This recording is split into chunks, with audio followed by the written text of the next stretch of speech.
Hello, Wendy. Sorry to disturb your show, but it's gone a bit cloudy, so I thought I'd come up from the pool and send you a quick message. Are you doing a Christmas show? Please tell me Jules Mayouf has not come as a Christmas penguin again.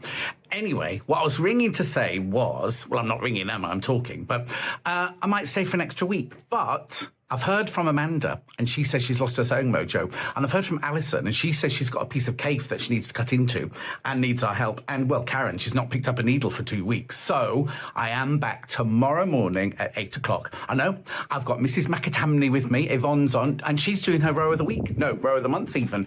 I think it's flying geese this month, isn't it? Anyway, I've got to go because I'm going up the cubic bar for cocktails. I'll see you tomorrow morning at 8 o'clock. Do not be late. Barbara Mclay, get yourself out of that scraps box right now. If you're a Sewing Street or Yarn Lane customer, no matter how many times you check out in one day, you will only pay one postage and packaging. So don't wait to add the item you want to your basket and check out. You will only pay one P&P even if you check out multiple times in one day.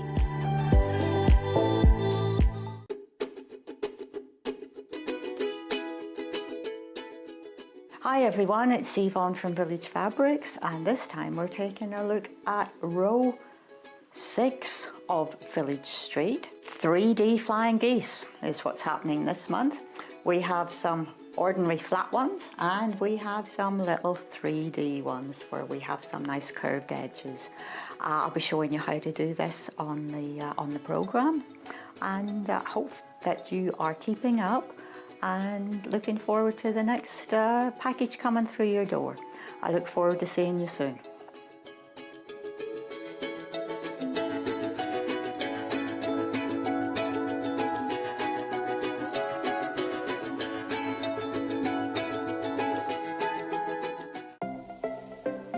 Missed the live show? Don't worry, we recorded it for you. Never miss out on your favourite presenters, guests and makes ever again. Head on over to our YouTube pages to watch back the day's live show and enjoy your favourite demos over and over again. We also have lots of great content exclusive to our YouTube pages, such as product demonstrations, troubleshooting videos, and so much more. Subscribe and turn on the bell notification so you never miss a show or video ever again.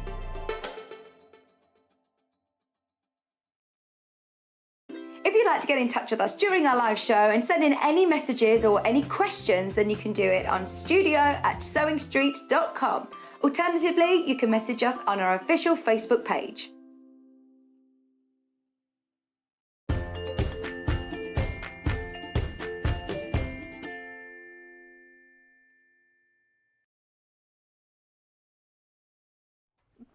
Hi, good morning. Welcome to this quite dismal day outside. So the best thing to do is to stay inside with us because we are looking ahead to Christmas. We're looking ahead to Christmas, and look, I've got Christmassy stuff all around me, which is fabulous. And I'm also joined today by two wonderful guests. I've got Barbara with me now, and I've got Jules later on. So it's a really exciting day for me. But let's start. Oh, what we got, Hannah? There's a competition, Shop to Win. So if you buy anything, yeah, this is news to me, but it's fantastic news. So if you shop between Saturday the 25th, which is just gone, and Monday the 27th, which is today, you have got a chance of winning this little bundle of goodies that looks really good. And the winner will be announced tomorrow. So that sounds really good. So get ready to shop. But the first thing we're going to do is we're going to look at the early birds. This is our little tweet. So I just wanted you to hear those tweets there. So this is our early bird, and this is actually fabulous. It's a Sashko panel. So it's a really lovely panel, and it's a Christmas themed panel. You can see it's 30 centimetres by 30 centimetres, but I'm allowed to unwrap it. Yay! Now you can see there's a price on the screen there, but don't worry, that is not the price. It is going to go to its lowest price ever today, which is an exciting thought. Here it goes, down, down, down, down, down. And it ends up at £11.99. So that's a huge £10 saving. Beautiful quality fabric. And it has got here, it's got the season's greetings And then it's got a Christmas tree with lots of Christmassy things on it, including a little gingerbread man, baubles, little stars, present, candy stick. Really lovely. Now, this is the panel in itself, and this is the pre-printed stitching guideline. So this is absolutely fabulous for anybody that wants to have a little go at Sashko. And traditionally, it's a blue cloth with white thread. But look at this. You're going to break the tradition. You're going to make your own version. And you can buy Sashko. You can use embroidery floss, but if you can buy Sashko threads, which we do have on the website, you can choose different colours and you can make a really colourful panel. Lovely to do a little project in front of the telly. Gives you an excuse to binge watch the telly because you're actually being creative while you're at it. And there's some great dramas coming this autumn. But the other thing with this is a child could do this because they can just follow the stitching lines. And again, it gives them a nice little project to do. And the best thing about it is if you don't get your stitching lines absolutely perfect, don't worry, they wash out. So don't get it wet until you're finished. But once you've finished the design, you can then wash it out. And you have got enough, because you've got plain fabric on the other side, that you could actually create a nice little cushion if you wanted to, or a little tote bag. So you've got enough there. Or it could be a giant Christmas card with a difference. So really lovely little panel, reduced to £11.99. This is the first time we've gone that low. It's a 12 inch by 12 inch, 30 centimetre by 30 centimetre. And as I say, it's got this lovely little design on it and you can really go. And of course, the P&P is £3.95, but that lasts you for the entire day. So if you buy this now and check out, you pay your £3.95, but you don't pay it again for the rest of the day when you buy some of the other lovely things we've got on show. And I have got a sneak preview of something. You'll have to wait to see. So this is our panel. It's like a linen type fabric. Now, when you shop today, we've been so chilled this morning. I have lots of chats today. When you shop today, I love this. Look at this badge. When you shop today, you'll get that badge while stocks last. And it is only one per customer. So even if you do buy 2, 3, 4 times today, you will only get the badge the once. It's very clever the way the computer works that out. But yeah, one badge per customer if you shop today. So 2 things, you get entered into the draw for the prize, which will be drawn tomorrow, and you get that fabulous badge. Now, is that not a reason to buy something? That's really good. So this is absolutely lovely, isn't it? Lovely little Christmas tree. You stitch it yourself, wash out the lines, and then people will think you're marvellous. Let's look at the menu for the day. So what we have is, and these are really great, so Linen Look Christmas panels, and that's with Barbara Mclay. She has made some really fab things and added little trims, buttons. Look at these, aren't they absolutely fabulous? And the panel is already printed, so that's the hard work done, and then you just put things together, and she's come up with some lovely ideas for that. Then at 9 o'clock, Jules Mayouf is coming with the Christmas Poinsettia Tree Lap Quilt, which is really lovely. There's 2 different colourways with that, and she's going to show how to make the sort of star, the poinsettia flower on that. And then at 10, Barbara's back with her Christmas Hunters Star Cushion and Bag. And let me tell you, this one's for me. We'll tell you why later. And then at 11 o'clock, we've got the Elf and Santa collection with Jules again. And again, I just love it. Look at that apron behind me. Makes me want to be in the kitchen cooking. And again, she's also come up with some other ideas. We've got lovely fabrics, which they come in fat quarters, they come in panels. So lots of lovely ideas to make things for Christmas, for your table, or indeed as gifts. And then 12 o'clock, we pop over to Yarn Lane when Vanessa Winwood is in, and she is crocheting Christmas, or Christmas in crochet. Everything's already available for pre-order on website, so you don't have to wait for each show to get your hands on some of these goodies. It's always a good idea, actually, if you're really determined to get something. It saves it running out before you get there. These bundles in the first hour that we've got coming up right now are already going. The stocks are going really well. So, how to get in touch? What we do, this is the email address, so message the studio at studio@sewingstreet.com. Or you can Facebook us at Sewing Street TV. And we can go to the website, which is www.sewingstreet.com. Click on Watch Live, and then as you scroll down, you can, there's a little message box, so you can send a message, as Hannah has just done there. Hello, Hannah. And here we are with the panel. So this is the first panel, and then as you go down, you can see the other things. You can pre-order. Don't worry about the order that it's in. It's not necessarily the order we're showing things, but it is just there. It's all there for you to look at that little tomt. So down we go with all these lovely things. So we might not get to mention everything in the show, but do look at the website because they are available on the site. All these lovely things. Okay, so let's get to these bundles because we want to get over to Barbara as soon as we can. So let's look at them. Which one? Is the little elf. Whoop. So this is a little elf, which is also known, I believe, as a tomt. Tomt. Look at this. You get your panel. Isn't that cute? So cute, isn't it? So you get your panel, and you get a ½ metre of coordinating fabric. And this is less than £10. It's £8.48. Isn't that good value? So when I say ½ metre, look at this. Look at the width of this. That's really wide, isn't it? So you can do. I mean, this cries out to make into bags, into cushion covers. But you've also done some other things, haven't you, with it? You've even made oven gloves. I have. There's all sorts of things you can do with this fabric. And it's quite a sturdy, it's almost like a furnishing weight of, is it actually linen or is it just linen-like? It is linen. So, so it is linen-like fabric if it's not linen. It has that feel to it. It's a good sort of furnishing weight, good sturdy weight of fabric. So you can really do some fun things with that.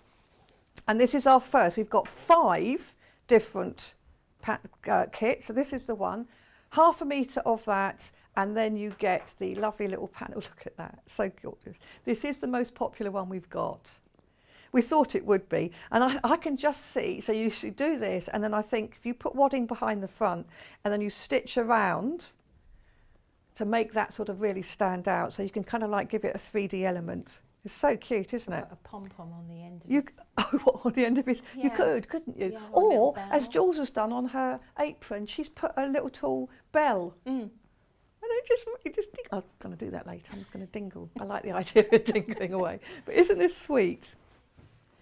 So it's 80% cotton, 20% polyester. So it's a sort of linen look, linen feel. Oh, isn't that lovely?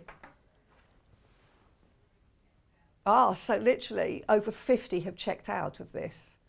So if you're wanting this one, now these are only £8.48 for this. Isn't it lovely? Next. Okay, so the next most popular on the pre-order is Snowman. So I'll pop that one to one side again. Do you know what I like the idea of? I mean, if you think we've got 5, so it's under 50 quid and you could have all of these. You could have a little collection, couldn't you? Yeah. So you would make a little set of Christmas cushion covers. Now this one you've made, and you have, I'm saying you, I'm talking to Barbara. She's put little sparkly buttons, and you've added some little, on the holly you've put like felt on top of that, and then little beads, haven't you? Oh, they've got it here on there, look, we can see it. I wasn't looking at the screen. Isn't that lovely? So again, you can either leave it as it is, or you can embellish it a bit, can't you? Yeah, you could add something to the scarf. And again, if you could either put wadding just behind the snowman and then stitch around him to make him sort of puff out, couldn't you? Yeah. So make him more rounded. Isn't he cute? And you've also, waxing lyrical about that, but we've also got the ½ metre of fabric, which is that extra wide width. Lovely big wide fabric. So you've got the same little snowman all over that. You don't have to use this with this. You could put your own fabric on the back and then use this as something else, couldn't you? Yeah, you could actually make one whole cushion with that as well. Yes. So you could use, you could buy 2 and then have, one cushion like that, and one with the panel on the front. Yes. As well. So Or if you were thinking about making a set, you could make a pair. You just get two. I mean, £8.48. They're brilliant. It is, isn't it? And you just get a cushion pad to go in it. Well. It's really nice fabric. You're going to show us how to do a zipped cushion, but you can do an envelope back one. Yeah. So you don't need anything else but a cushion pad then, do you? No, that's it. So that's a really good way of making beautiful seasonal cushions. I like the fact that the colours are a little bit muted as well, because I think they're not going to detract from the rest of your decor. They're just going to add something, aren't they? Yeah. I think they're really subtle. Then we have a Christmas tree, okay. So these are actually all really busy. Christmas tree, Christmas tree. Once when people start singing, oh, Christmas tree. I won't do that though. I can hear Hannah in the other room. Yeah, can you hear her singing? Yeah. Look at that. You see, again, it's so lovely. The printing is gorgeous on this, and again, you could actually just add some little sparkle really to go it, to couldn't you? town Little on that beads, one. or I think Yeah. you've used the stick-on ones, haven't I've you? used hot gems. Yes, the hot so, gems. Yeah.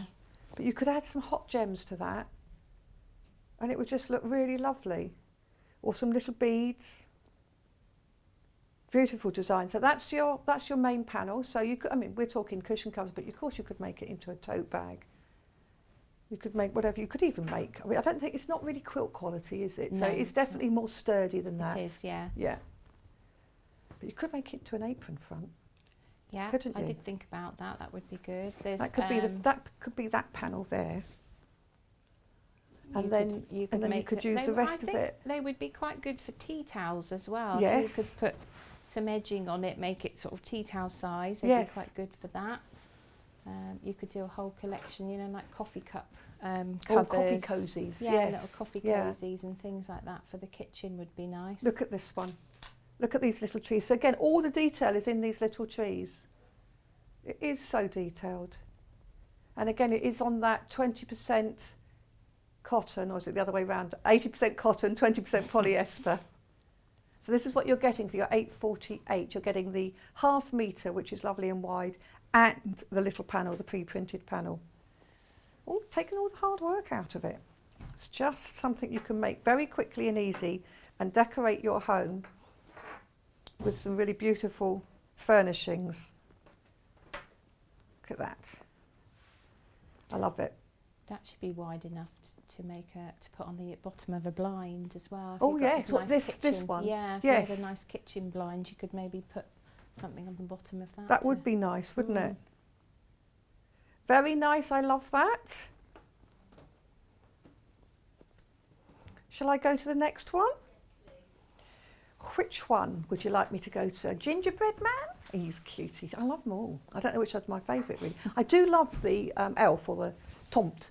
But I like the elf. I like the one I'm going to demonstrate. yes, as the well. candy I think sticks. I it's- don't really understand the candy sticks and Christmas, but No, I think that is that American or is that, I don't know. maybe we'll have to look it up. If anybody knows that, let us know. Why are there the candy canes for Christmas? So look at this. This is our little gingerbread man. And again, I just love the design. It's so cute. You want to smile when you look at it because he's got this lovely smile. The only thing I always feels a bit sad about this is you eat them. You have to do the head first. So you can't watch you. No, So when you're eating your gingerbread, don't go from the legs up. no, you have to take You the have to head eat the head first. down. Yeah, then you can't see. As he's looking at you as you're Yeah. eating him. But again, if you wish to, you could embellish this, couldn't you? Yeah. And we have got some rick-rack trim, and we've also got some gold threads and things, and they're on the website, so if you want to have a look. But you could add some trims on here. You could put something in the little circles to make the buttons, and you know, it's up to you. Could do as much or as little as you like. Well, you've made yours into a tote bag, or a little did, tote, in a little not drawstring. tote, little drawstring bag. Yeah. And then you've added a bit of trim to the top. I did, yeah, and I put some of the gold thread just on his arms and legs, just to give add it a little bit of bit, sparkle, yeah, but sparkle. not too. And of too course much. you get, I'm actually looking about the panel again, and of course you get the half metre as well. Oh, right, okay, the elf that we started with, over 100 have now gone. We did get a lot in, but that's how busy it is. We've had over 100 of the little elves, or the tomt, T-O-M-T-E, tomt. This is our gingerbread man. A lot of people are multi-buying this one, making a family of gingerbread men. Yeah. But there's What's so a many... collective of gingerbread men? I did a quiz question the other day. What was the collective of various animals? And like a collective of bats is a cauldron. Men, wouldn't it? Yeah, but is it, if it's gingerbread, is it a sweetness of gingerbread? Oh, anyway, let's go on to the next bundle. We'll have to... Anybody knows that? Right in. I think we might have to make that one up. I don't think there is one. Okay, so the next bundle, which is the one that Barbara's going to be working on, is the candy cane. There's another song that suddenly springs to mind, isn't there? Look at this one. Oh, he's wearing his little waistcoat. Isn't that cute? Put a little bit of rickrack around that today. Are you? That's a nice idea. A little bit of rickrack. And again, you can sort of emphasise these. This reminds me of trapunto. You could do a bit of trapunto on here. So again, what you do is you put backing, then you split the backing and stuff behind the candy cane so they stick out a bit. Or you could just put wadding behind it and then stitch around them. So that's really sweet. So that's your panel. So you get the panel, and then of course you also get, open it up, your very wide coordinating ½ metre, and this is 80% cotton, 20% polyester. It's a linen fill. We're calling it linen cushion bundle. It's not actual linen, it's linen fill. And the beauty of that is it doesn't crease as badly as linen does. So that's nice to know. So that's not a problem. Because linen does creases, doesn't it? It does, yeah. It irons lovely as well. Yeah, it does it. Yeah, it irons really does really iron nicely. You know, sometimes it's heavy enough. It just irons nicely. Yeah, so you get the creases out easily. Yes, it does. Yes, that's really good to know. You don't need to keep going over it or steam it. It doesn't need steam. It just irons out lovely. So really lovely. So again, I like the idea either a set of one, so all little Tomps or all little gingerbread, or one of each. I like the idea of one of each, actually. I have not got it across my bottom. Morning team, lovely. Loving the cushions. Could you put some wadding behind to make it stand out more, please? Sorry if it's a silly question. No, it's not a silly question at all, Gillian. It's absolute. It's what I've been saying. Absolutely. If you put wadding behind the front panel and then you stitch around that, either by hand or by machine, you can really give it emphasis, can't you? And you can even put different layers of wadding. So if you're doing the Christmas tree, you could put extra wadding behind the Christmas tree or the snowman, but the snowman, put extra wadding behind him to make him really stand out. Give it a real 3D effect. So absolutely not a silly question. Jackie said, legend has it that in 1670 the cane-shaped candy became historical when a choir master at the Cologne Cathedral in Germany bent the sugar sticks into them. I think that's right, okay. They represent the shepherd's crook as per Jesus. That makes sense. Yeah. That makes sense. Yeah. We do, because we can forget that Christmas is about the birth of Jesus and things, can't we? We just get a bit taken up with the celebrations of presents and things. But isn't that nice? It is nice that things have a reason and a meaning. Good reason to buy that, I think. Definitely. Absolutely. Right. Barbara. Hello. Have you got anything to do? Pardon? Have you got anything to do? No. I'll leave you to it. Okay. So... Did you enjoy doing this project? I did, yeah. It's a leading question. It'd be awful if you said no. I hated it, no. They're the sorts of projects that kind of get your mind racing because, like you said, you know, you can put things on them and you can decorate them, and everybody has different ways. You could put red pom-pom, you could do lots of bits of ribbon, you could stuff them. You know, there's so many things that you can do with these. They are really fun to do. The gingerbread one for me was more of a kitchen one. So I did make some oven gloves with the gingerbread men because is that the ones we've got here? This one's here. I've just realised actually that the gingerbread man is upside down. He should have been facing the other way, but I don't think, no, well, I don't think it matters. it doesn't matter. Yeah. Doesn't matter. Anyway, yeah, so I made some oven gloves, but you know, you could make your coffee cozies and just make a whole coasters. Yeah, actually, these would make quite nice table mats as well. You could have, you know, the whole set. Yes. Wouldn't that plus be one, lovely? yeah. Well, you'd have to have 2 of one if you want 6. Or you could just use these. Yes, yeah. But you could use They'd be those as the nice. backing. Yeah. Make placemats. Yeah. Or Or you could do join 3. reversible ones. Join so- 3 and make a centre table mat. Yeah, that would be There's nice. so many things you can do Yeah. with these. So yeah, your mind kind of goes a bit crazy with them because there's so much you can do with them. So I've chosen this morning to do the candy canes. So I'm going to just do a cushion. I would suggest that you embellish the front before you actually make the cushion, because it makes it a little bit easier to get underneath, to if you're going to be hand stitching or you know, stitching on it, it'd be easier to embellish it before you make the cushion itself. So I'm going to use the rickrack. Where did I put it? I thought this would be nice on here to just go round the edge. Oh, cute. Because if you look at the pattern, it's kind of a bit It kind of wobbly is anyway, already, so isn't it's it? almost rick-racking itself. So I thought I'd stitch a little bit of that onto there before. So I'm going to do that first and show you what that will look like. And you're going to do it by machine? I am, Yeah. So this is, I'll tell you, this is when a glue pen comes in handy, which we sell on the website, of course. But you can glue the ribbon in place, and then it keeps it there when you then stitch it. Really handy. Of course, it's a good idea, Hannah. Oh. Is that because you're easily impressed, though?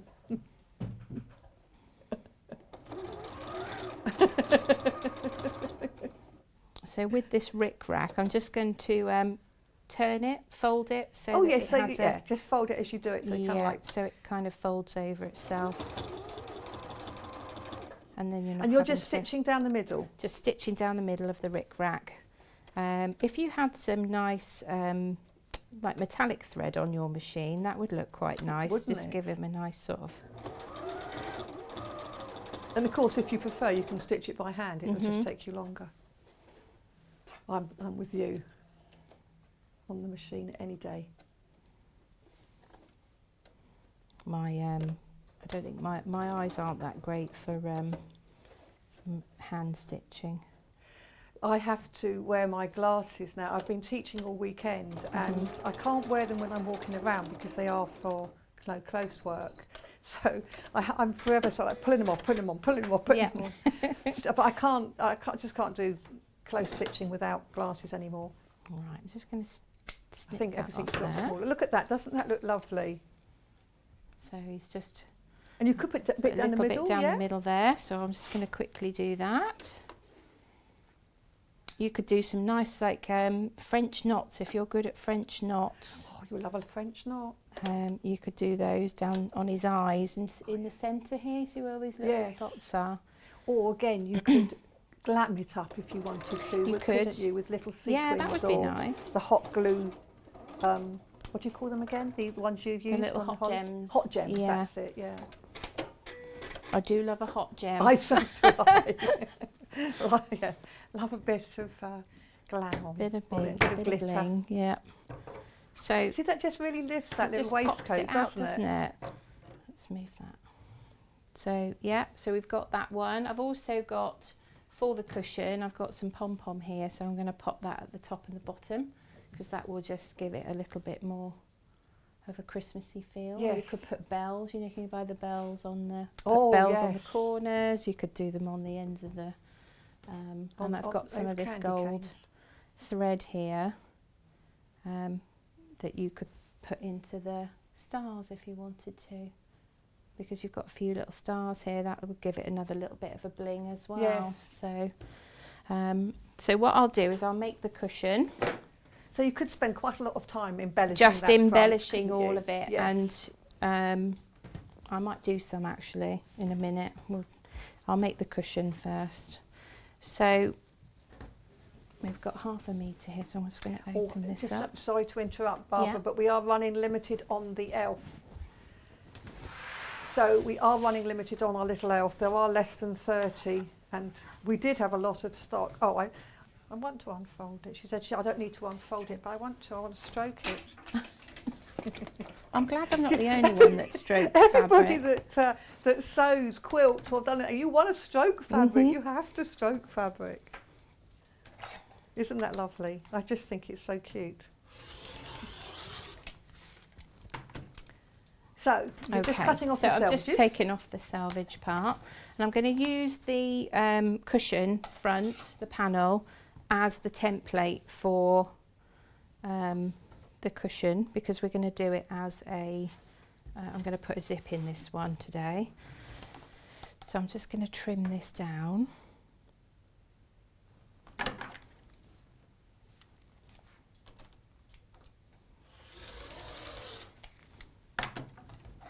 Look how much you've got left. You've got so much there to use for. Yeah, you could. You say other make another things. cushion You in could. itself, couldn't you? Yeah. Or a bag.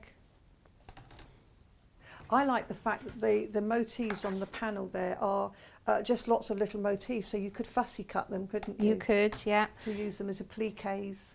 You could actually do it if you cut them out. You could stitch them. Well, say stitch them all, so you could use them as appliques. I thought they'd be quite nice as big stockings as well. You could actually make the front. Yes, that would be nice.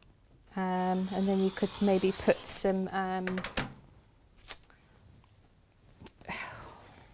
can't think Monday what it's morning, called. early morning. Felt or foam on the top. You know, at the top of the stockings. Yes. So you could embellish the Yes. stockings then. Because again, we sell felt, Yeah. so There we go. So You I've got could. my 2 pieces of fabric, which will be the right size. So we'll take that out. Just move that. it's better to lay it flat, to be honest. There we go. Okay. Shall I do a little bit of embellishing with that cotton? Oh, Let's do a little bit so are of you that. going to couch it? What's you going to do? I'm going to just put in here some little hand stitched Okay. parts into the star. So I'll just take a bit off. Now these come in, I think it's 6 threads, isn't it, on these?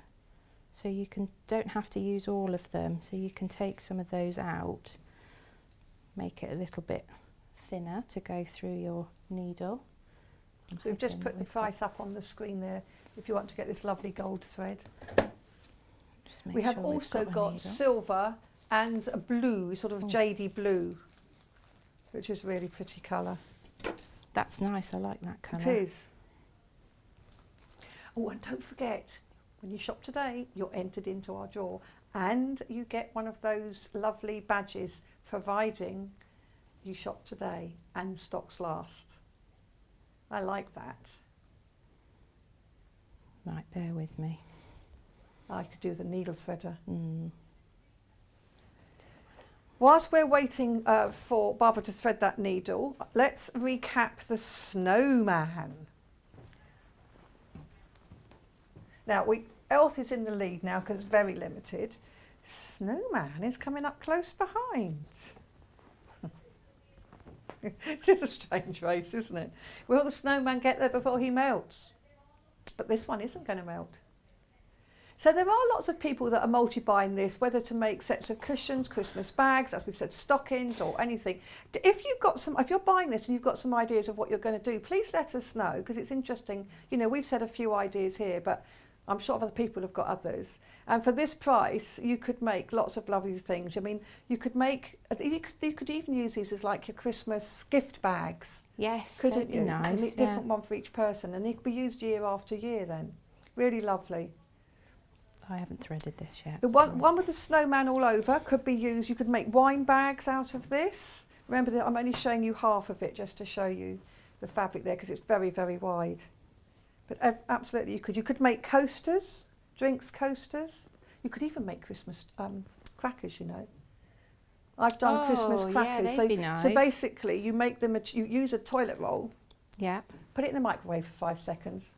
What, the toilet roll? Yeah. Okay. And that just makes sure you zap any germs that might be on it. Oh, I see. And having done that, you then use that as your centre, put wadding around that as well to give it a softer feel, and then you wrap your tube with your fabric, which you keep enough at each end so that you can then use ribbon to tie the end, sort of thing. Okay. And you just use them again and again each year. Oh, that's a lovely idea. Just open it up and pop. And if you use something like that, it's usually big enough for like a little miniature, if you'd alcohol for adults, chocolates for children. You can put a little dinky car in. There's lots of things, like a little thing of nail varnish. So when you're doing your crackers, personalise them for each person and get a decent gift. Yeah.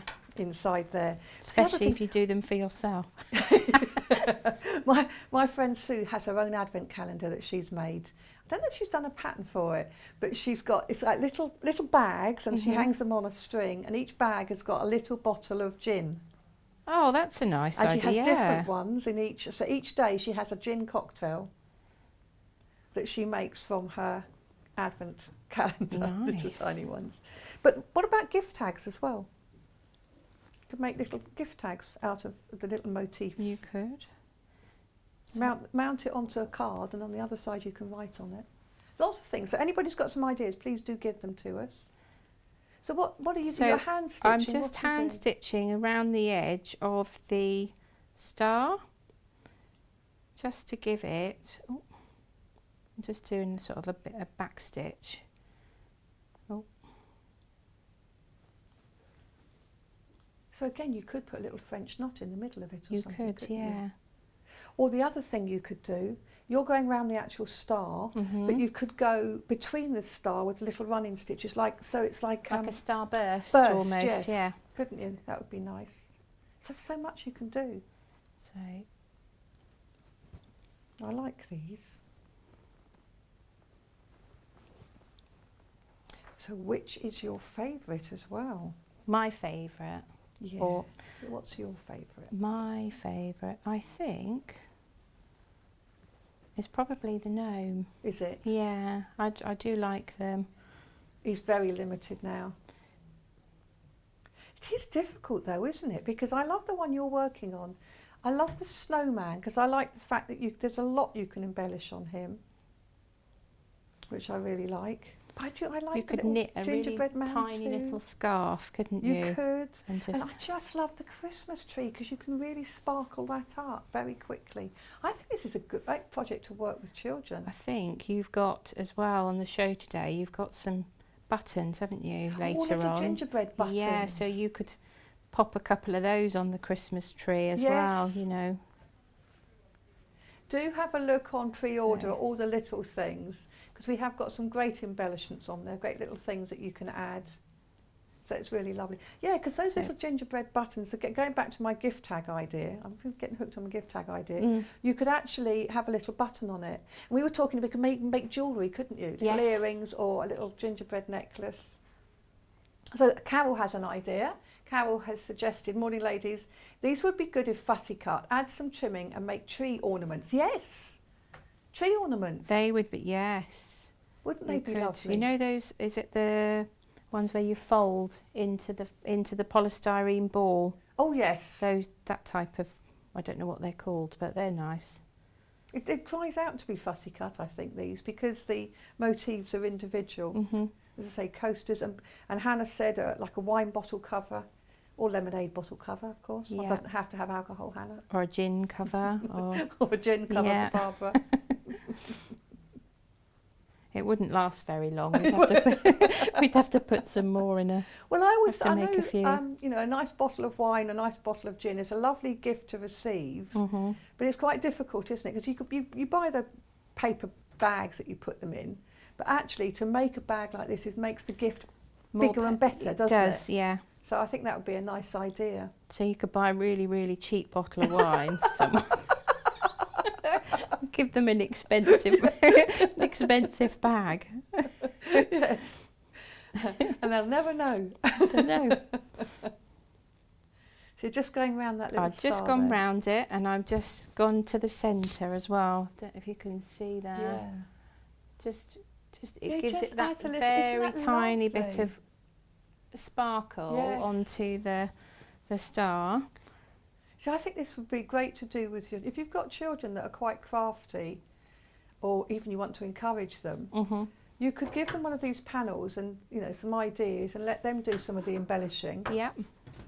You could And then also, it's a really I mean, nice joint some of product. them in these little bits here on the plain parts, you could always get them to maybe colour. You know, you can get the fabric yes, pens. the fabric pens, So they yes. could do a little bit of colouring. You Yeah. buy ones that puff up. Have you seen Yes, those ones? So they yes. could do their little bits around of... a gingerbread man. Yeah, so they had little puffy bits on them Yes. as well. That would be quite nice. So that's another way of just embellishing it, just to give it a little bit of sparkle. It's as difficult to well. see under our lights, but you Yeah, would see it better and it if will. it's... So yeah, so that's another way of doing it. So what I'm going to do is pop a zip into this first Lovely. before I stitch it together. So the first thing I'll do is just iron the bottom. Make sure it's up the right way, otherwise we'll have an upside down one. So we'll just turn that up to give us a nice, I did plug the iron in, which is good. So we'll just turn that up about 1.5 centimetres. No, didn't switch it on, that wasn't very clever, was it? You're just saying how easy it is to iron. Yeah. But you do need to put the iron on. Yeah, thank you for that. Is it actually turned on at the plug? Yeah. How do we switch it on? Well, Sorry, I thought everyone. once you turned it in at the plug, it was switched on. No. Okay. Well, should you go below the desk? Yeah. Sorry, I forgot where I was then. It's always reminds me at an exhibition, one of my colleagues at the show, I said, hey, hi Chops, his name is Steve, but we had so many there we different go. Steves. He had mutton chops, or has mutton chops, I should say, and so we always called him Chop Steve to differentiate. Anyway, but he had this thing, he'd go by the desk in front of us and he'd do that walking down the stairs. Oh, it looks thing. like you're going to the cellar. He always did it, and it always made us smile. I'm hoping to see him next week. Ali Paddy's on next week. Oh, fab. She just So- turned it up about 15 millimetres. Yeah. Or And I'm 5/8 just of an gone inch, over so not you money. can see that it gives that, can you see, it just gives that nice It does give a nice edge, crease and it does yes. iron really nicely. So we've just got that one there, and then we'll do the same on this one. So you're not worrying about neatening the raw edges of this? Is it not, doesn't fray very easy It by the does. looks of it? It does fray a little bit. You can overlock the edges if you've got an overlocker. You can do it on your sewing machine as well, but I Well, don't not think for this, not because for this is a this. demo for speed. Yeah, but yeah. So if you were going to use it, wash it and use it and wash it, then I you would, would yeah. overlock the edges. Yeah, Yeah. you zigzag stitch them or something. Yeah. There we go. So let's take that away.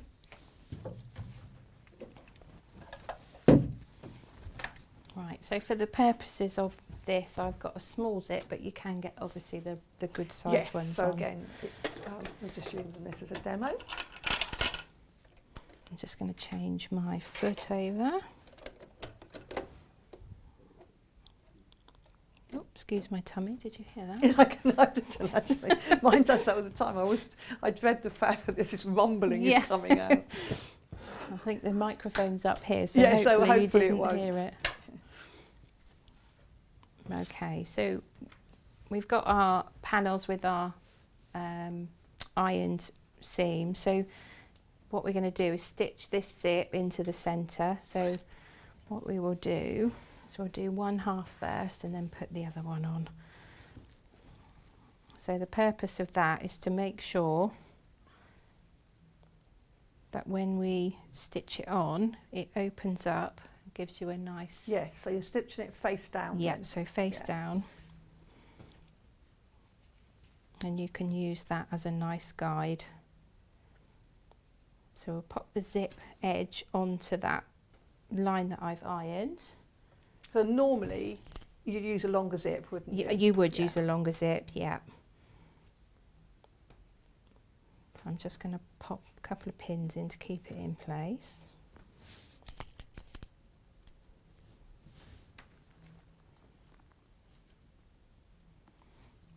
and this makes a 17-inch square cushion. Oh, does it? Yeah, That's so it's quite a quite a good one. large. It's quite a large size. You could make it smaller if you cut it down, but I. Right, so I'm just going to pop that onto there.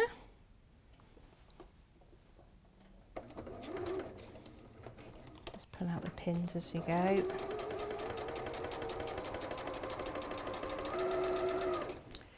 Just Keep that scroll, on while there. you're doing it, I'm just looking at the Facebook comments on the page. So thank you for those people that have commented and said, love watching it and everything. And thank you. I've had a couple of people saying, love your dress. Thank you, Sue Patterson, for saying that. This dress actually was, a friend of mine gave me as my birthday a pattern and the fabric. Oh, And nice! she That's a said, nice "Make a dress." present. It was a lovely pattern. It was a really Yeah. lovely pattern. And it's a wrap at the back. Oh, okay. But it's got this sort of really lovely neckline cut. This is kind of scalloped, isn't it? It The is, and front. these It's sort of nice. sleeves are too. Yeah. Yes, it was lovely. lovely. It was a dream to make. I'd say the pattern number, but it's no good. It's been discontinued. Okay, so I've popped that one Okay, on so you've there. just easily done. You put your Okay, zip foot so- on. Put my zip foot on, Yeah. and then I've used the edge of the zip on the edge of the fold. So when you close it up, just gives that neat edge on Yeah. the zip. So we're going to pop the other side on. So what I'll do is just match up these edges so that it's, otherwise you end up with a skew width. There won't be a 17-inch square Yeah, it cushion. won't be a It's a 17 bit inch. smaller. There we go. Just do Yes, it I do way. that. So I kind of like marry it up like the way it's got to be, and then yeah. There we go. So we'll pop a couple more pins in there. Do you turn your foot round or do you turn the fabric round when you with your zipper? With my it does depend actually how easy. I mean, I try to have the minimum amount going under the machine, so I would easily just reattach the foot the other Yeah. side probably. But that's not that big, so it wouldn't matter either way, would it? Okay.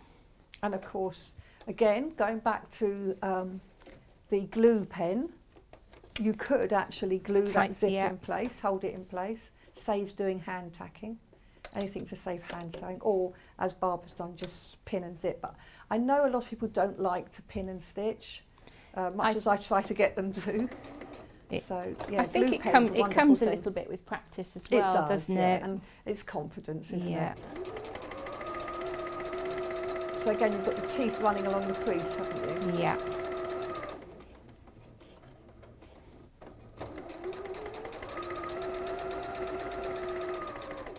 There we go.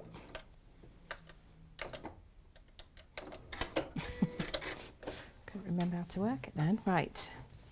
So that gives us a nice edge on there. Okay. That's looking good. So then Looking good. what we will do. So that's you're now going to stitch it together. I am. I'm going to stitch it all the way around. And there's one tip I have. Leave the zip open. Yes. Have you done that before? Yes. We've all done it, haven't we? Yes. You get all the way around. Have to be done. I can't get that undone now. It's like when you put a lining inside a bag. Mm-hmm. So you normally leave a gap in the lining on the underseam or the side seam. And the amount of times I've forgotten, and I stitch on the top, and then you have to unpick it. So do you know what I do? I double pin either side of the bit that I'm going to leave as an opening, like a cross pin, to remind me to stop and that's a leave good idea. turning gap. Because if you're chatting or listening to a play on the radio, you forget. I'm really into listening to podcasts at the minute. Yes. While I'm sewing. I haven't Some really good- managed to work out how to do that in the car. Oh, what podcasts? Yes. I'll show you afterwards. Thank you. Because it's a long drive. Okay, so I've just pinned the corners just to keep it in place. Let's just change the foot over again. There we are. So with the zip part, I shall just go over. I like to just go off the edge here, just to go over the zip, to Okay, keep it yes. in place. So that's to keep the zip ends just to in keep place. the zip ends Yeah. in place, yeah. That's a good tip. And then, but not so that it doesn't fold back too much. Yeah. There we go. So just gently go over that zip part, and then we'll turn it. And again, what seam allowance are you leaving? So with this, it's going to be about 1 centimetre round the edge. Okay. Oh, but that's up to you, I suppose, isn't Yeah. it? Depends what cushion pad you can get. Yeah, so if you were to do a 1/4 inch, you'd probably get a good size sort of 18-inch Yeah. cushion pad inside.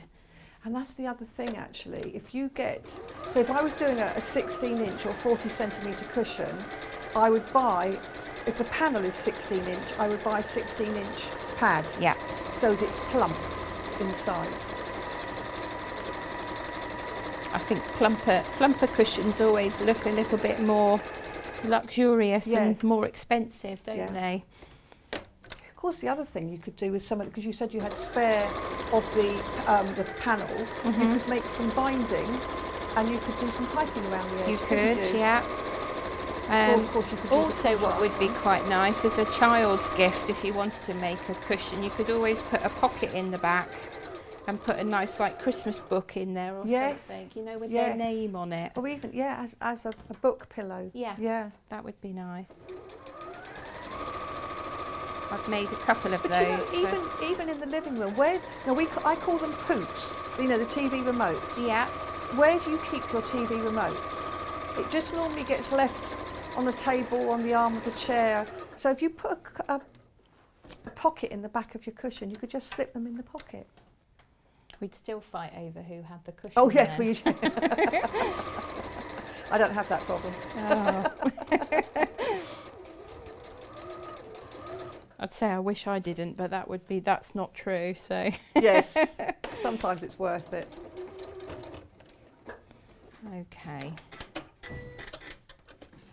So with this, obviously, if you're at home, you'd overlock the edges of Yes. this to make sure that it was It would, bit it would more go sturdy, through wash yeah. and wear. I suppose you could pink the edges with pinking shears. You could, yeah. Couldn't you? That would be a quick fix, wouldn't it? Yeah. I've got some here actually, we should try it. Let's try the pinking shears. People don't use these very often, do they, anymore? No, but they are really. I tell you what I find as well. If you know when you sew round curves and you clip into the curve, don't you? So that when it turns Yeah. through, it turns. Use pinking shears to trim. I use a lot when I'm dressmaking. Yeah. I do that. Because otherwise you have to snip. Yeah, exactly. So and if you they use do pinking shears, make- it's kind of doing the little wedge It notches is. anyway, isn't it? Yeah. Okay. So if you use pinking shears, yeah, there you go. Look, it's not fraying as much as it would be if it was on Yeah. its.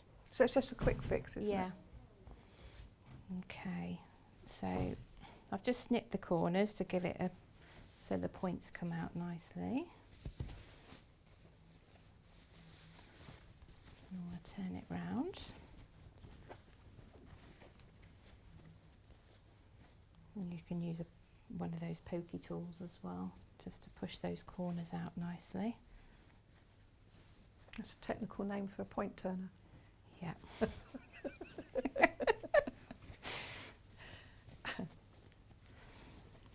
See, I mean, this is amazing. So you have made a zipped cushion cover with a little bit of embellishment on the front Yeah.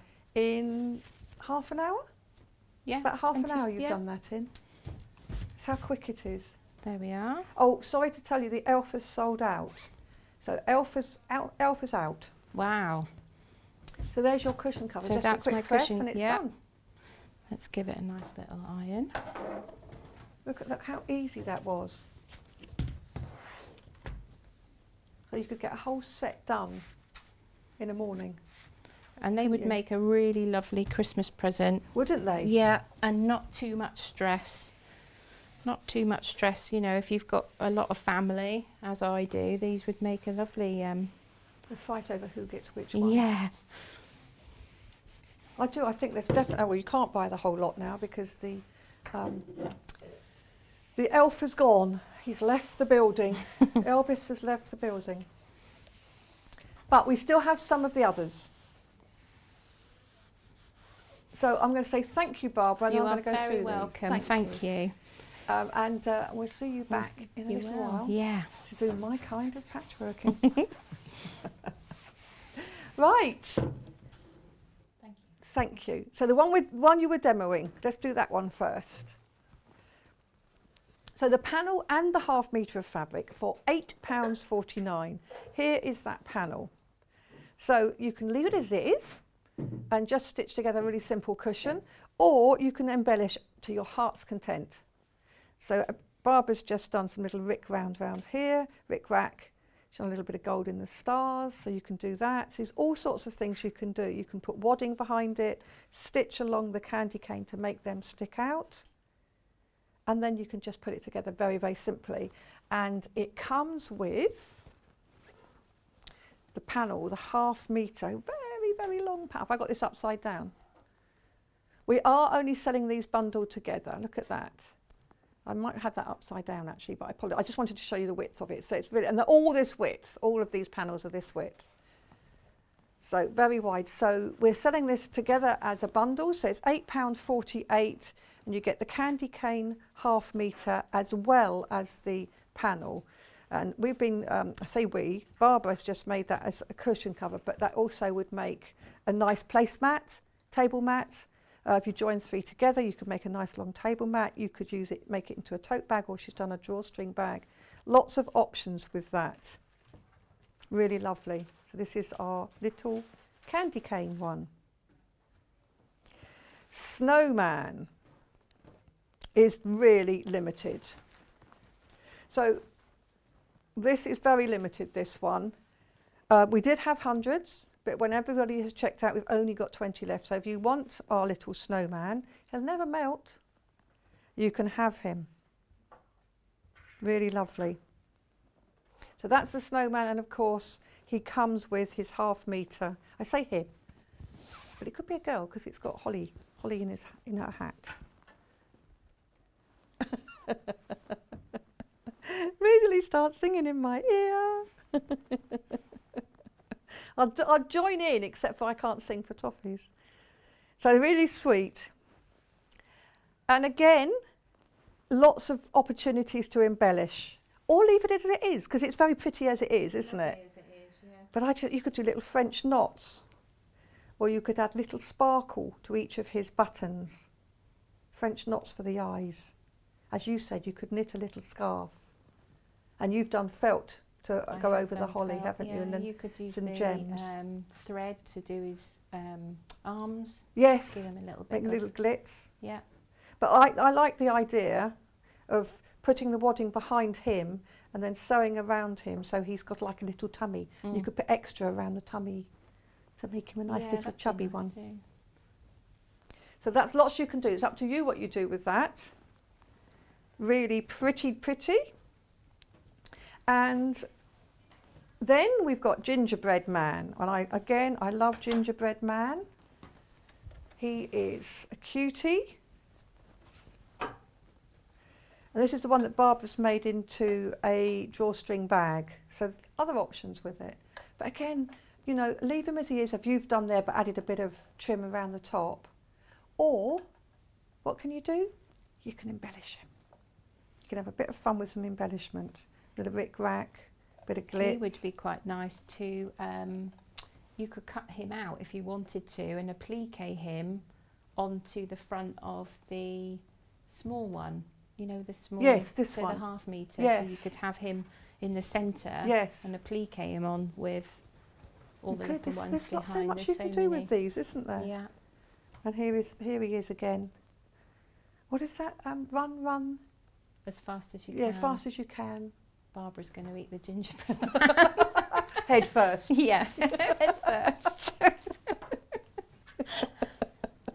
She's not scary at all, I promise. That's what she tells her children. Run as fast as you can. So that's the gingerbread man. And we've also got the Christmas tree. The Christmas tree is very popular. A lot of people are buying this, multi-buying this, so they're buying these as a side. Again, I can't really choose, to be honest. We are down to our last 50. That sounds like a lot, because often we don't have huge quantities, but we did get huge quantities of these. We knew they'd be popular. But isn't this, and I love the detail in this one.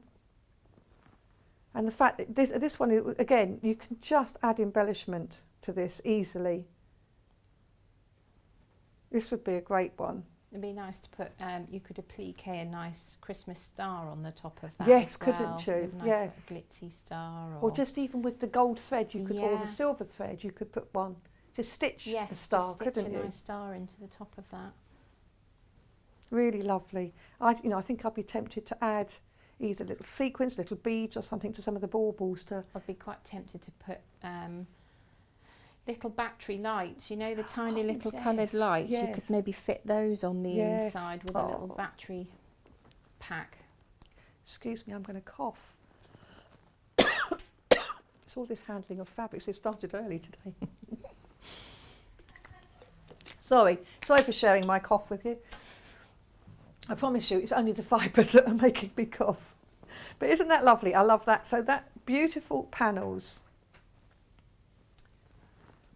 Definitely love these. Now, we are going to go to break now, and we are going to come back in just a few minutes when we're going to be with Jules, who's going to do her Poinsettia lap quilt. See you in just a few minutes.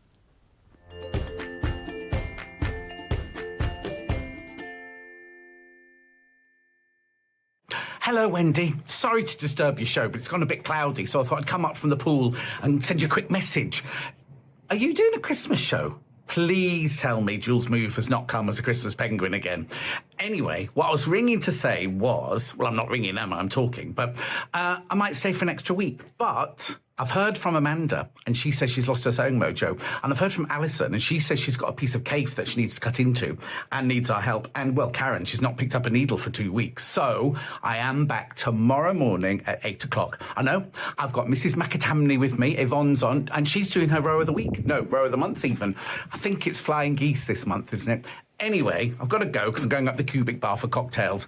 I'll see you tomorrow morning at 8 o'clock. Do not be late. Barbara Mclay, get yourself out of that scraps box right now.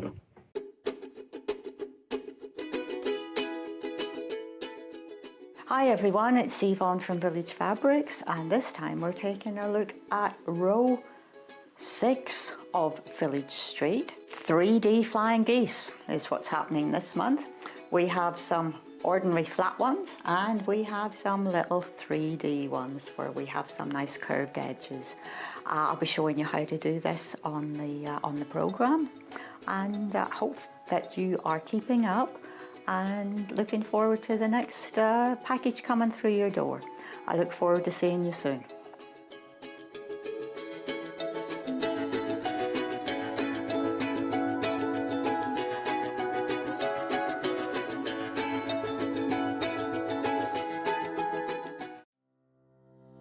Hi everyone, my name's Jules Mayouf and I'm really excited to be a guest designer on Sewing Street. It's combining two of my favourite things, which are sewing and designing. I live in London at the moment, but I'm originally from Staffordshire. So I think I've got a combination of two really great things. So London's really diverse and lots of different cultural impacts, and then Staffordshire is very rural, so there's a lot of country influence in what I do. My grandma first taught me to sew when I was in my early teens. She was a dressmaker and she was always sewing and taking in orders from different people. And I think I got my initial love of sewing from her. I started making my clothes because I couldn't find anything that was fashionable, so I created my own fashion. Bit dubious at times probably. I remember once I bought some really lovely, as I thought, heavy brocade material. I created a pencil skirt, thought that was fabulous. It turned out to be curtaining, and I got quite a lot of stick from that. But you know, in my defence, I was a new romantic, and I think I was just fashion forward.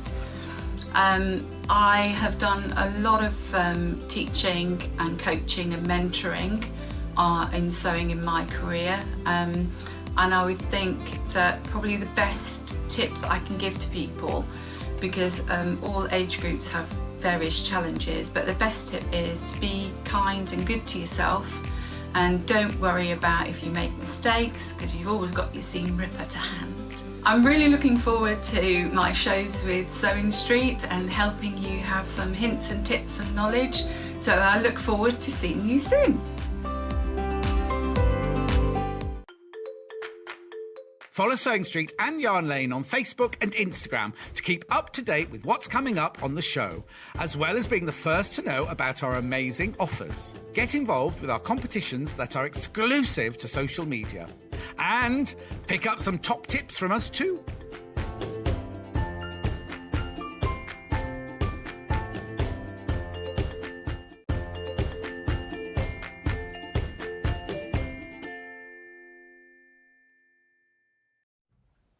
Welcome back. Here we are again. Now, again, we're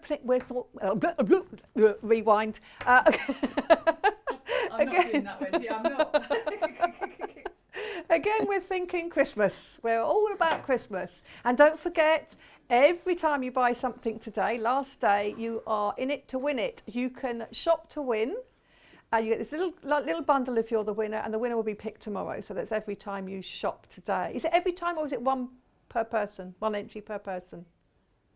Entrance of the day. So once you shop, you get that, and you also get that lovely badge while stocks last. But again, one per person. Okay, so what have we got for you this time? We have got these fabulous panels. I do love a panel. It just makes life so easy. So easy. So easy. And we then have instructions from Jules to do a lap quilt. So let's look at the panel. So is it all right to get this one out, the red one? Yes. Huge, huge, huge, huge panel. Ooh, ooh, ooh. Massive panel. Oh. It's huge.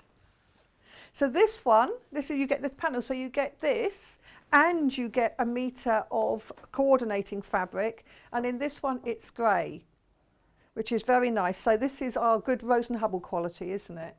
Yes.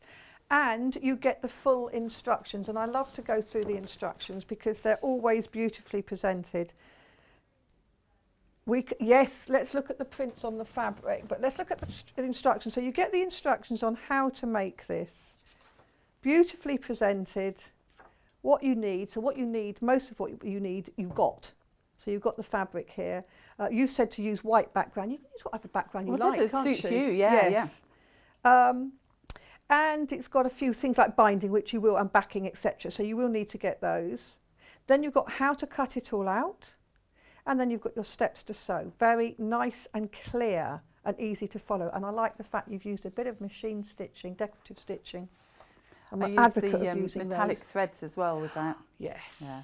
Yes. Favourite at the and moment. a metallic needle. No, I just use a 16. Oh, okay, so if you use a metallic needle, it is better, because otherwise sometimes the threads can make a groove into the needle, or the threads can get shredded. Yeah. So, but if you stitch slowly, as you say, so. I had to ration myself to stitch slowly. Yeah, I know, it's hard. It's hard. So this is the panel. Look at these lovely prints you've got on it. Now again, we're keeping to this sort of muted theme for Christmas. This is just means everything out. Because sometimes it can get a bit gaudy, can't it? If you go for the traditional bright red, bright green, bright gold, but it's all a bit gaudy. Yeah. So I think this is nice. This is a nice compromise. You've got the colours, but it's very more sort subtle. of, what do they call it? Shabby chic? Is Yes. that the sort of thing? Yeah. It is, so isn't it's very it? much Yes. like that. So we've got sort of a tartan, Christmas trees, tartan, mistletoe, Christmas trees, robins. Got to have a robin, haven't you? And stars. So it's all going through all of these different colours. It's really lovely. So this whole panel here, you've got 16 coordinating fabric strips, and they're 2.5 inches wide. So they're basically the sort of designer strips, and it's from seam allowance to seam allowance, selvage to selvage. So 140 wide. So it's everything to do the front of your lap quilt. I think that's a lovely size quilt as well. I'm thinking not just lap quilt when you're watching telly, but if you're in a wheelchair. Yes. You know, it's a nice size, isn't it? Yeah.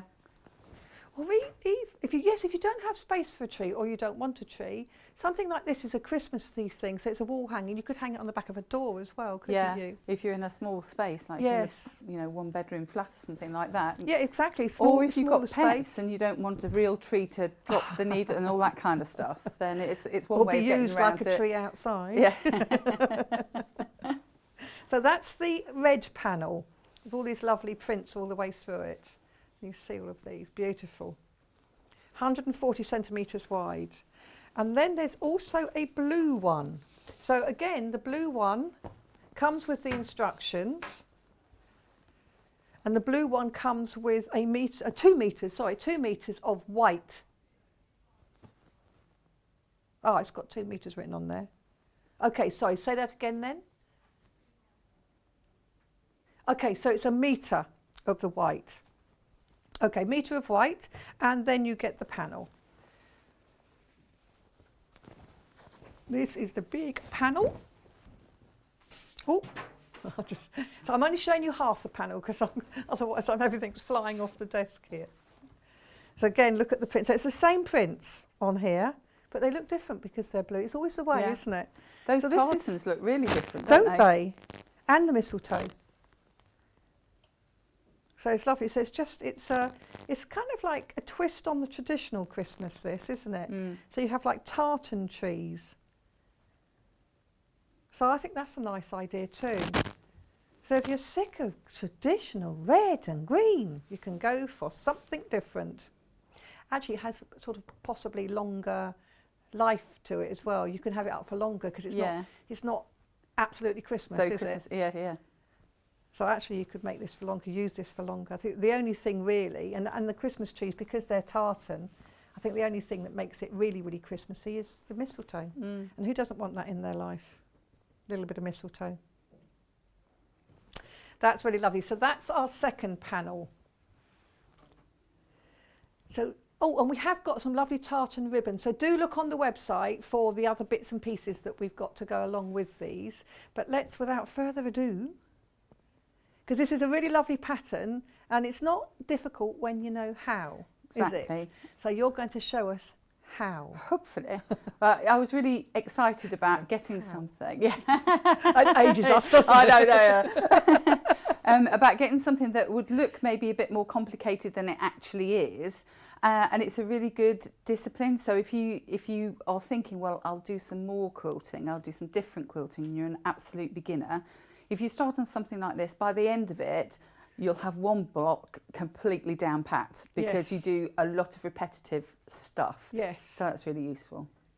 And I thought obviously the red is a poinsettia red, but as you say, the blue is quite a nice turn on that. And you could maybe put that out as stars, perhaps. Instead of the red. But what you will find is that there's quite a variation on colours on the red and on the blue. So you can make it something different if you want to. Yes.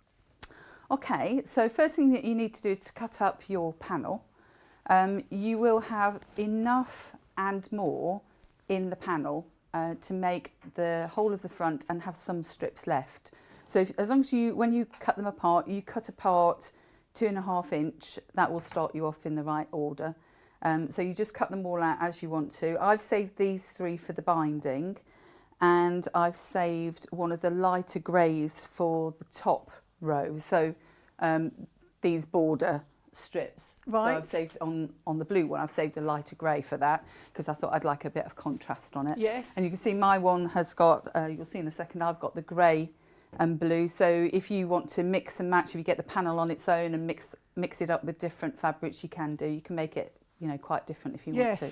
Yeah, absolutely.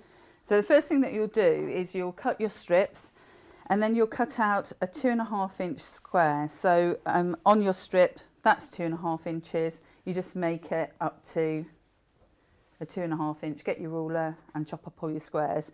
I think with something like this, it's quite useful to be methodical and to do the processes as you go, as in cut all your strips, cut all your squares, and it just makes it a lot easier. If you want to do a test square first, if you want to do a test, one of these is what I'm calling a square first, then just to see how it goes together, then do that.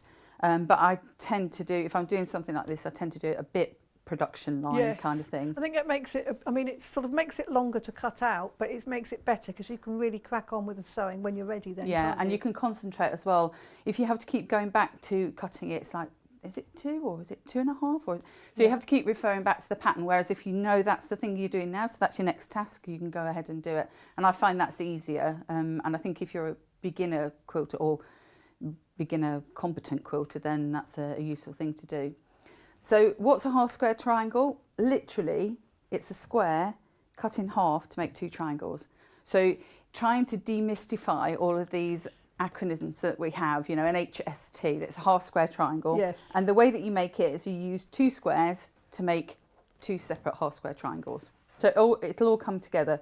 So what I've done, for each of the blocks, you need 4 colour to colour, and you need 8 colour to background. So if you get them as 2.5 inch squares, and you'll see that on our printed panels, the background is very light, the reverse, sorry, is very light, so you can easily draw on it, or you can draw on your normal fabric if you want to. And what you're going to do first of all is you're going to draw with an erasable corner to corner, and I love my friction pens, so Yes. I will always use a friction pen. Friction pen. Also, that little ruler you're using, Hannah, do we have those in stock? Because that is such a neat little ruler, I've that just one. found this. I know, and Excellent. all those little hearts on it are grippy. Yes. It is on the website. What's it actually It's called? called Creative Grids. I love my quilting friends. CGRQF. Look under rulers. I'm saying Rachel that Cross. because I know we run out of those sometimes, and it's a really good little one to have. And the little hearts on it underneath are like the grippy teeth, so it's nice and sturdy. Brilliant little ruler. And when you're doing anything that's across the way on a diagonal, so if you remember with your fabric, you've got warp and weft, which are solid, kind of, they don't stretch. And then across the middle, you've got the stretchy part. So by making your half square triangles like this, you avoid having to think about the bias and about any stretch that you might get or distortion. But when you're doing your marking, just mark from the centre outwards, so you're minimising stretching. Then what you're going to do, so you'll have all of these marked out, a goodly lot. I can't quite remember how, but a goodly lot. And then what you'll do is you need to stitch now, not on the line that you've just drawn. You're going to stitch 1/4 of an inch one side and 1/4 of an inch the other side. And I would suggest chain piecing. Yes. So basically that's where you feed them one after one until you've finished. And then when you get to the end, just turn it around and feed them one after one, and they almost do it themselves. So let's show you what we're talking about. So I've got on my machine, I've got the stitch length set at 2.6 and the width at 5.5, because on this 570, I know that is going to give me 1/4 of an inch. So if you want to use the edge of your foot as a guide, you can, and you're not sure how far from the edge of the foot 1/4 of an inch is, if you mark it with a ruler and your friction pen, and then you move your needle with your stitch width button until it's on the mark, you can then get your perfect 1/4 inch seam using your edge of your foot as a guide. This is what I do as well, Jules. It's so much easier than keep changing your feet. It is. And also, this machine doesn't do it, but the machine I have at home, if I'm not careful, what happens then is I forget and I start sewing and I hit the 1/4 of an inch foot, and it's just like wrecks your needle. So I've not trimmed anything off, although this has got an automatic cutter. I've not trimmed anything off. I'm just going to start sewing back down again using the line as my 1/4 of an inch guide. And literally, as I say, when you come to the end of it, it'll do it for you.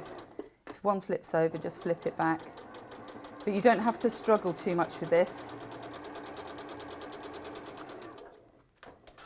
And then what you'll do is, because I've chain stitched, I'm going to have to cut them all apart, but it's no biggie. As long as you don't cut the corners off. So now, what I'm going to do is cut along that line. So, corner to corner. Don't worry if you wobble, because you've already stitched. It's all fine. So you don't have to panic.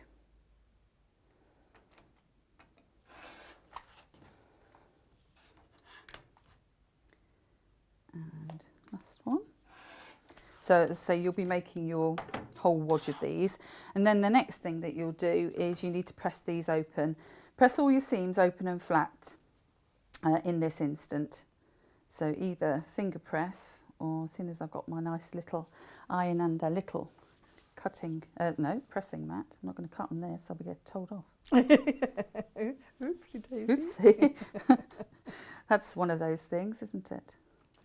I've got one of these irons at home that you put down, and its little feet sort of come up, so you can leave it face down. Oh yes, those are fancy dancy ones. They're aren't very they? fancy pantsy. But when I first got it, I thought, really, does this make that much difference? But yes, it does. Makes a huge. But the downside is, when I iron with other irons now, I have to remember you can't leave them face down. So how many times have you burnt your ironing mat? I haven't. Oh, well done. On mine at home, I can do it. But when I'm somewhere else, no, I haven't actually. I have remembered in time, but yeah. It's the. Yes, I can smell burning fabric. So, as I was saying, these are processes that you go through, and you're far better off putting a film on and doing all your ironing out. Yes. Rather again, than doing there's a better. a lot when you do it. Yeah. But it is worth doing. It makes a good finish, doesn't it? Yes. Now, do remember, you do get the instructions with the panel. So obviously you can watch this, and you can watch this on YouTube again if you want to watch a demo. Nice. But yes, all full instructions are here, very clear, what you need to do and how you need to do it. So the next thing that we'll be doing is we'll be making these squares into 2-inch squares. Okay. So it starts off as 2.5-inch squares, and now they're cutting down to 2-inch, and that's because we've used 1/4 inch seam on either side. So you're best to get to know your ruler, she says, not knowing this one. But the easiest thing is if you have a diagonal, because you've got a diagonal here, and I find if you've got a ruler with a diagonal, such as this is a bit too big to use, but you'll see what I mean. You've got a diagonal here. If you then line it up, I can't do it on this one because I'll do it that way around. Then you'll get your 2-inch line. If you put your diagonal across the centre. Most of the little rulers do have the diagonal as well, don't they? And it's going to take me a bit of fiddling around with this one because it's the ruler's too big. So get a ruler that is the 6.5-inch squares, which we do. Creative grid ones are good. I didn't get one of those before I came on set. Sorry. Or you can use this as a 2-inch, but you won't have a diagonal on this. But it doesn't matter. It just keeps you a bit square. No, it's fine. It's fine. Thank you. I've got one here. Yeah. Oh, you've got one there. But you get the idea. So what you're doing is you're cutting down so that now is a 2-inch. Accuracy is key, she says. So once you've done that, you will then have, I tended to put them into blocks worth, if you like. So when you're cutting out, you will have cut out as well as your 2.5-inch squares. You will have cut out some corner squares, which are 2 inches in your background. So the way that you're going to set them out is your 4 corner pieces. And this is how I set everyone out before I stitched it. So 4 corner pieces, then the 4 centre squares. And you can do whatever you want with them. You can just plonk them down any old how, or you can kind of make triangles, diagonals, pinwheels, whatever you might want to do in the centre. Doesn't really matter.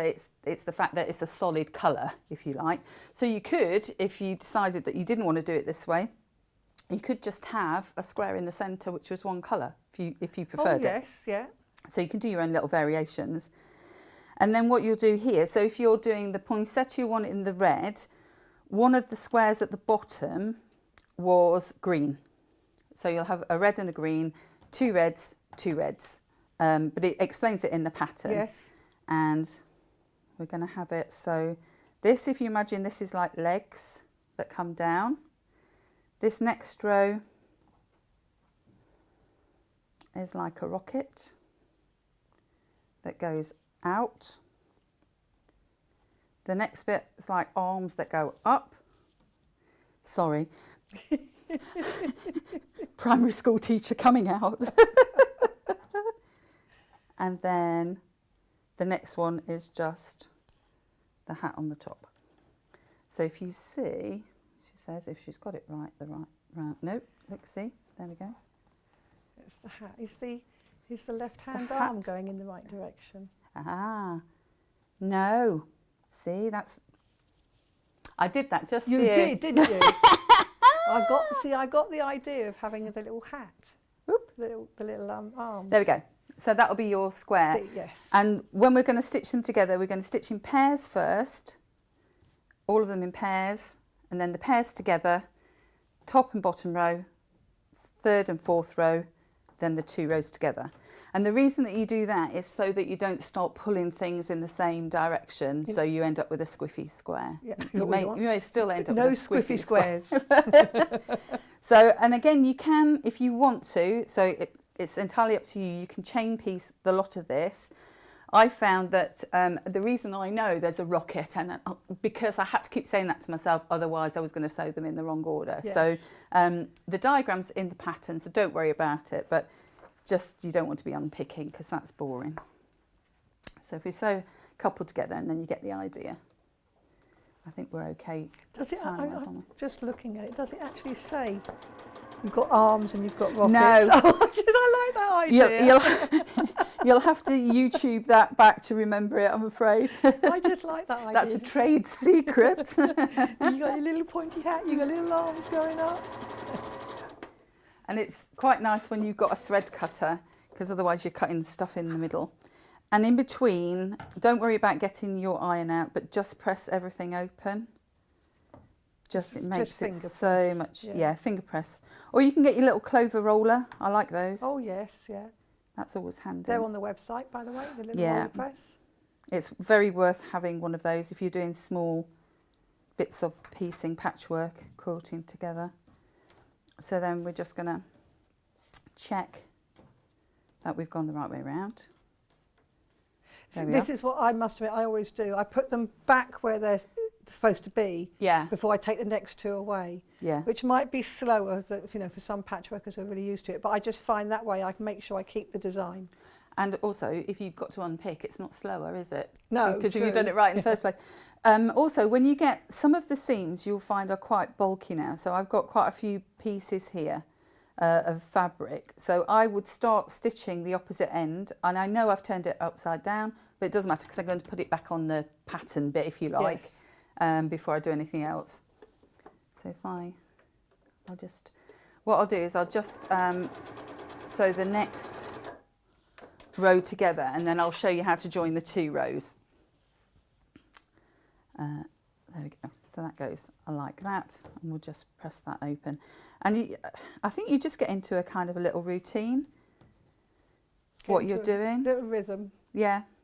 So this one's going upside down, but I'm going to put it back on so it'll be fine. So we're finding the blue one is the most popular at the moment. Ah, I think it's probably because it's different, isn't it? It is different, yeah, and I like the fact it's got a bit more longevity to it as well. I'm not sure Just what the caught me colours getting some are water for out. Christmas Let's this year. just run through what we get in the bundle. So we go with the blue one first, yeah? So you're getting the panel. So this is $29.99, and what you're getting is the panel. Big panel. Big old panel here. This is only half of it, but I'll open it up some more. Now we do have a limited number of panels on their own, but if you want it as the bundle, what you're getting is this great big panel, which is 140 centimetres wide, and you've got 16 strips in that of 2.5 inches, or 5.5 centimetres. So it's a really lovely wide panel with all these different designs on it. And you also get half metre of fabric. Sorry, a metre of your fabric. So with the blue, you get the white. So that's what you get. That's your sort of bundle. It's beautiful. It's a nice crisp cotton as well. And if you want to be more traditional but go red, but traditional with a twist, we have the red bundle. And again, of course, I forgot to say you get the pattern. You always get the pattern each time. And the red bundle, so if I just open it halfway this time, just so you can see it. So again, you've got the 16 panels across the full width of fabric, so 140 centimetres wide, 2.5 inches deep for each one. And you have the tartan, the trees, a green tartan, mistletoe, trees, robins. I like the robins. So it's looking like you're sort of getting 2 or 3 of each stripe. Doesn't sound quite right, Jules. Is it all right? Is it stitching okay? Yeah, it's a bit of a clunky. I think I got a piece stuck on. So this is all of this here. Keep going, keep going, keep going. Look at that. And this is only half the panel, remember? And of course you get the instructions. And you get your metre of contrast. In this case we have a grey, a silver grey.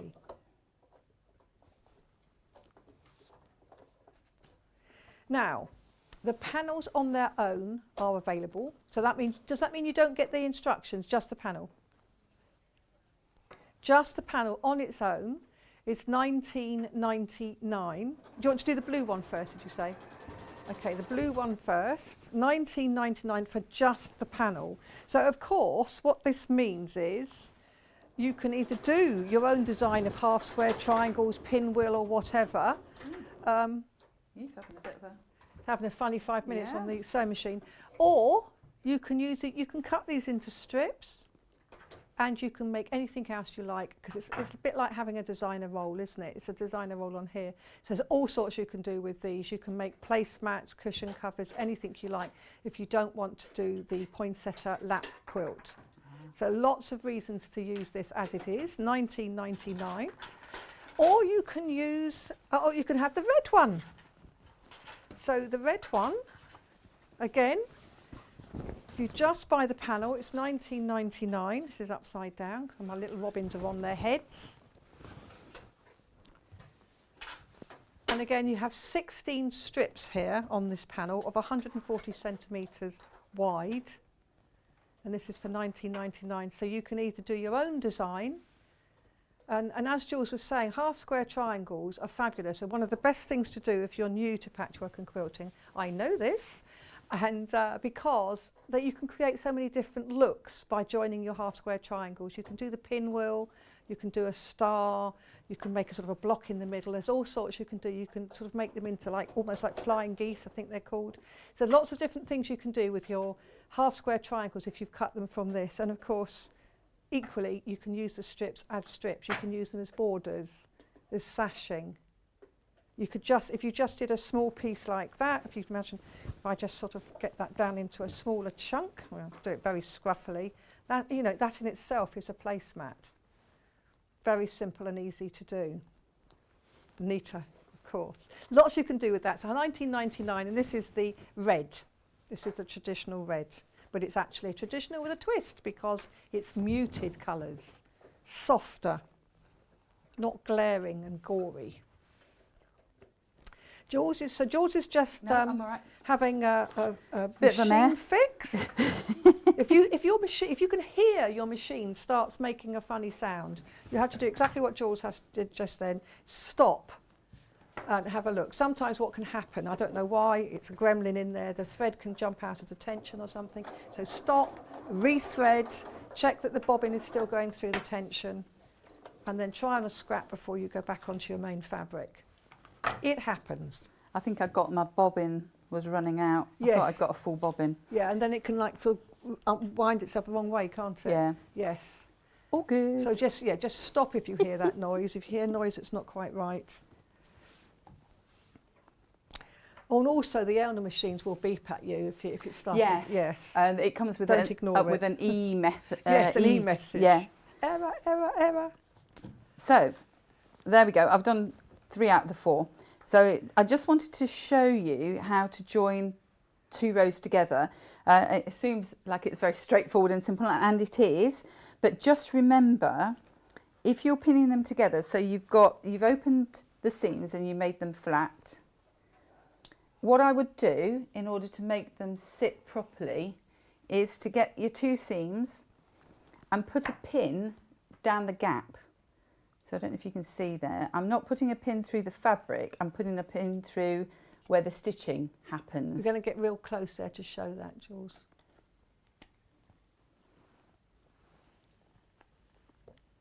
So you see that, can't you? So that's through the stitching as opposed to through the seam itself.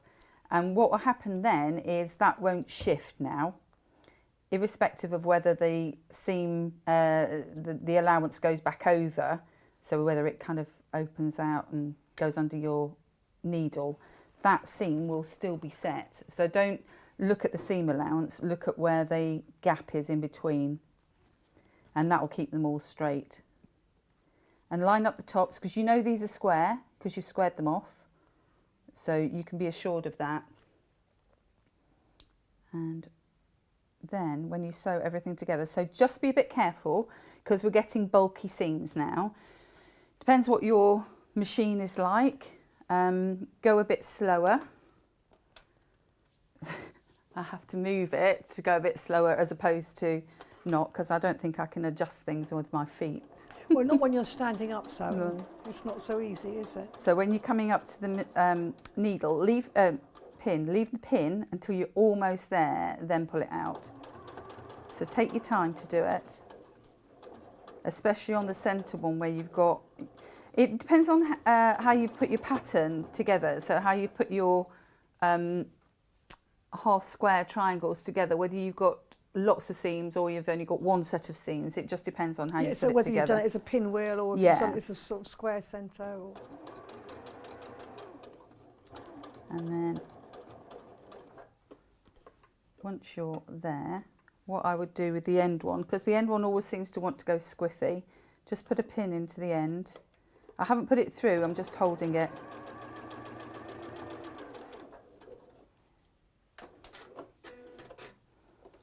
There we go.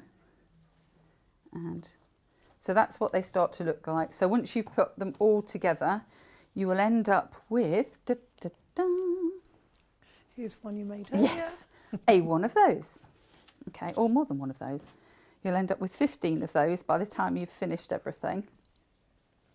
So what you'll do now, there is a diagram in the pattern to show you how to put the pyramid together. Yes. So this is where you're looking at the other background fabrics filling in. So your top row, there are strips to cut. So strips A will be either side of your top row. So your top row is a single. Then your second row is a double. So if I'd have finished that one, you'd have had 2 squares. Then 3, then 4, then 5. Yes. If you decided... It's all clear on the diagram. Yes. Yeah. If you decided that you wanted to do more than 5, of course you could do. Make it bigger. You might need more fabric, but you could make it bigger if you wanted to. And maybe if you wanted to use the panel and you wanted to perhaps highlight the centre with something, you could make it go a bit further. So there are ways around it. That's true. So your first row will be a single block and 2 strips either side of 12.5 inches by 6.5 inches. So I've made these finished blocks 6.5 inches. You might want to trim them down. So that's one I've trimmed down, you can see. This one needs trimming. So you just press it and then trim it down to the little square ruler, which is a 6.5. I've tried to keep them within ruler sizes just so it's more simple when you're trimming down. So you have that to one side and then that to the other side, and that's your row 1. Then your row 2 will be, pretend that's another one still there, will be, shh, don't tell us we've not got a top. There's a star that's topless. Stop. Well, I hear lots of them go topless. It's the norm. So the next row will be 9.5. And again, that's all here. It's all in there. Yes. So by the time you have sewn that one and sewn those 2, they'll all be about the same once you've squared it all off. So that's how this one will kind of come together. Yes. What you need to remember is that when you're sewing the 2, so sewing this row to this row, you'll want to line up the centre seam there with the 2 seams that go together. And then progressively as you go down, you'll line up these 2 seams with the 3 blocks below. So they'll all line up, and the way that you'll line it up is exactly the same as what you've just done. So if I'm joining these 2 blocks together, I'm going through to match up every seam, which is straightforward to do because you have got flat seams. Put the pin down the middle, and that'll hold that one. And again. And if you've sewn and cut the best that you can, everything should line up. So there we go. So that will go into that. So if I sew that together, you'll see. Although I didn't trim the other block, but it'll be fine. You can see what I'm doing. We can see. So. And again, we're still keeping with the 1/4 inch seam. Getting to there and just taking your pin out. So don't run over your pins, but... No, I never do. I know some people say you can, but I don't like the idea of that. Well, if you look at your pins afterwards and you see how much metal has been indented, and then think about your needle. Yes. Some people don't change their needle. Ah, a little like- bugbear of mine, that is.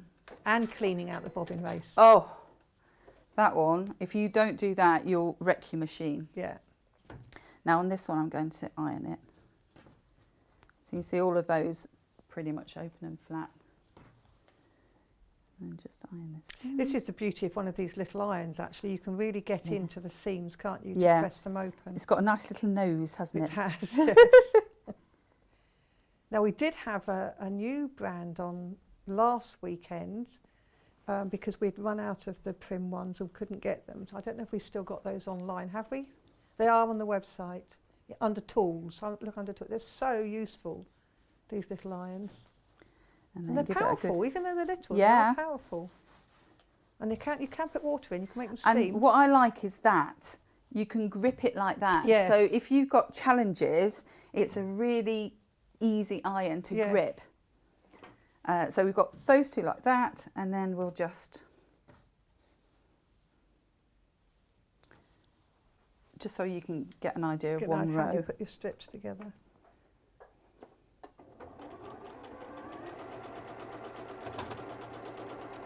And although you do have to match some seams, it's not. I don't think it's onerous to match them. They go together really well. Yes. Is what I'm meaning.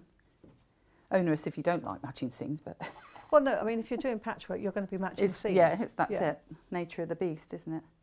So I can see that's not quite level because I didn't trim it off. So I'll just eyeball it to make it level. Yes, but you would have trimmed it if you I were would doing have. it at home. I yeah. would have.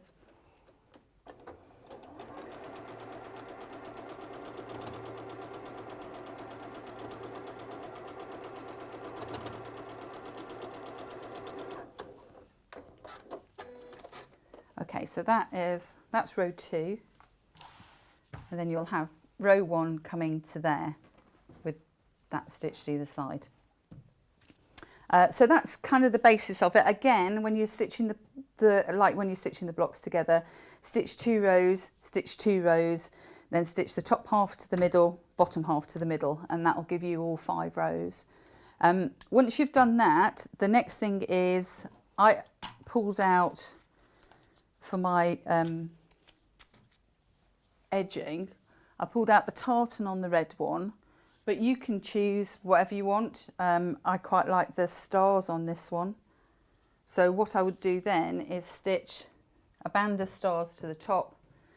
I think there's only one of the stars. I think the other one is a Christmas tree on the pale grey, and I was going to put that on the bottom. Let's have a look. I think. Is it a Christmas tree or is it... Oh no, it's mistletoe. Mistletoe. Yes. So I was going to have stars on one, mistletoe on the other, and that would be my main panel done. And then the final thing that you do is you'll get your 3 strips, and I chose 3 all of a similar sort of blue because there are variations on there, and you'll just do some straight binding around. So by that I mean, let me just do one. take 2 strips and face to face then sew them together. And again, 1/4 inch seam on this. So you make a long strip,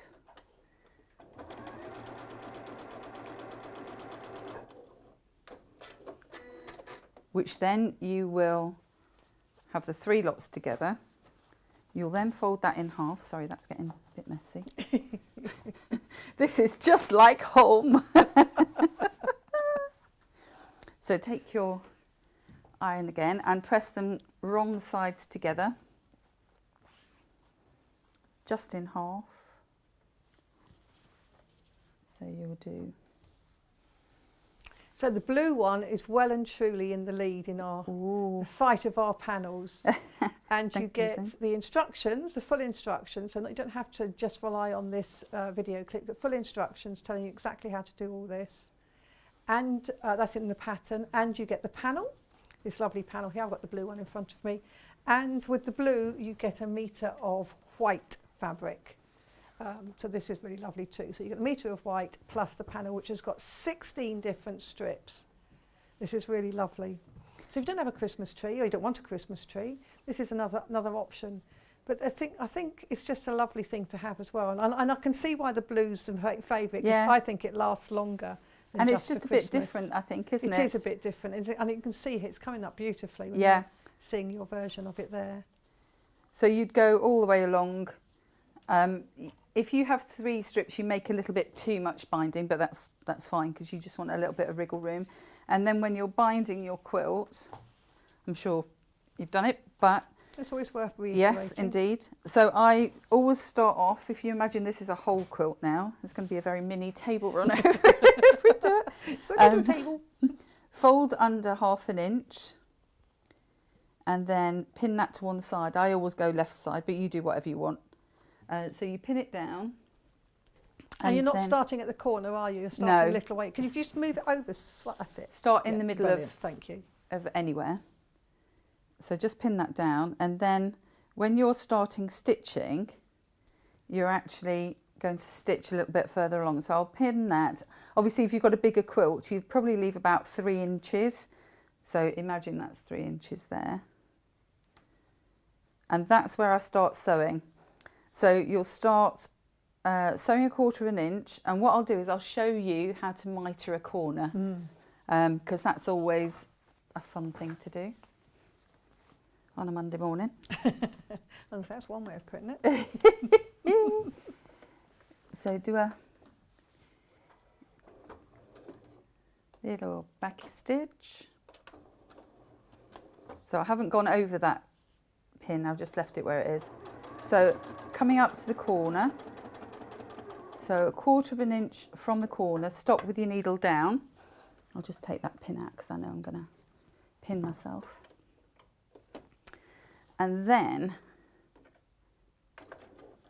once you're ready, lift your needle up.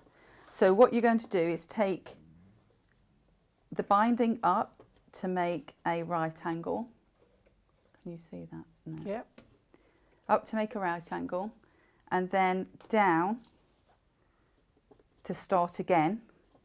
So what you'll do, line up the sides here to make sure that's straight, line up the top here to make sure that's straight. So you've now got a little flappy bit, but hold that down, go back underneath your machine,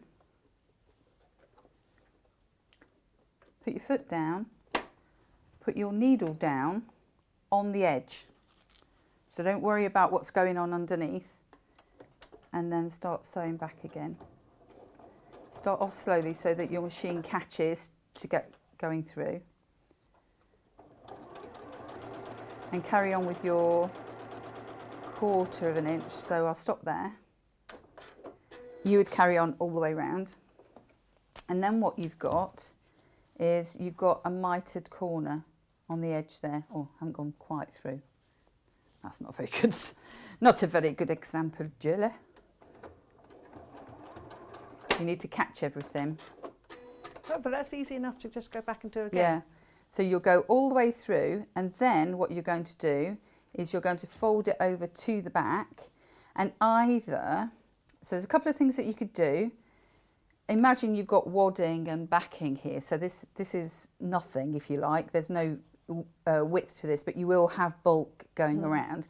So either you can just make sure that you go over this seam here and sew it from the front if you're confident that you're going to catch everything at the back, or if you think that's a bit too tricky, whip stitch it around the back. By hand. By hand. Yeah.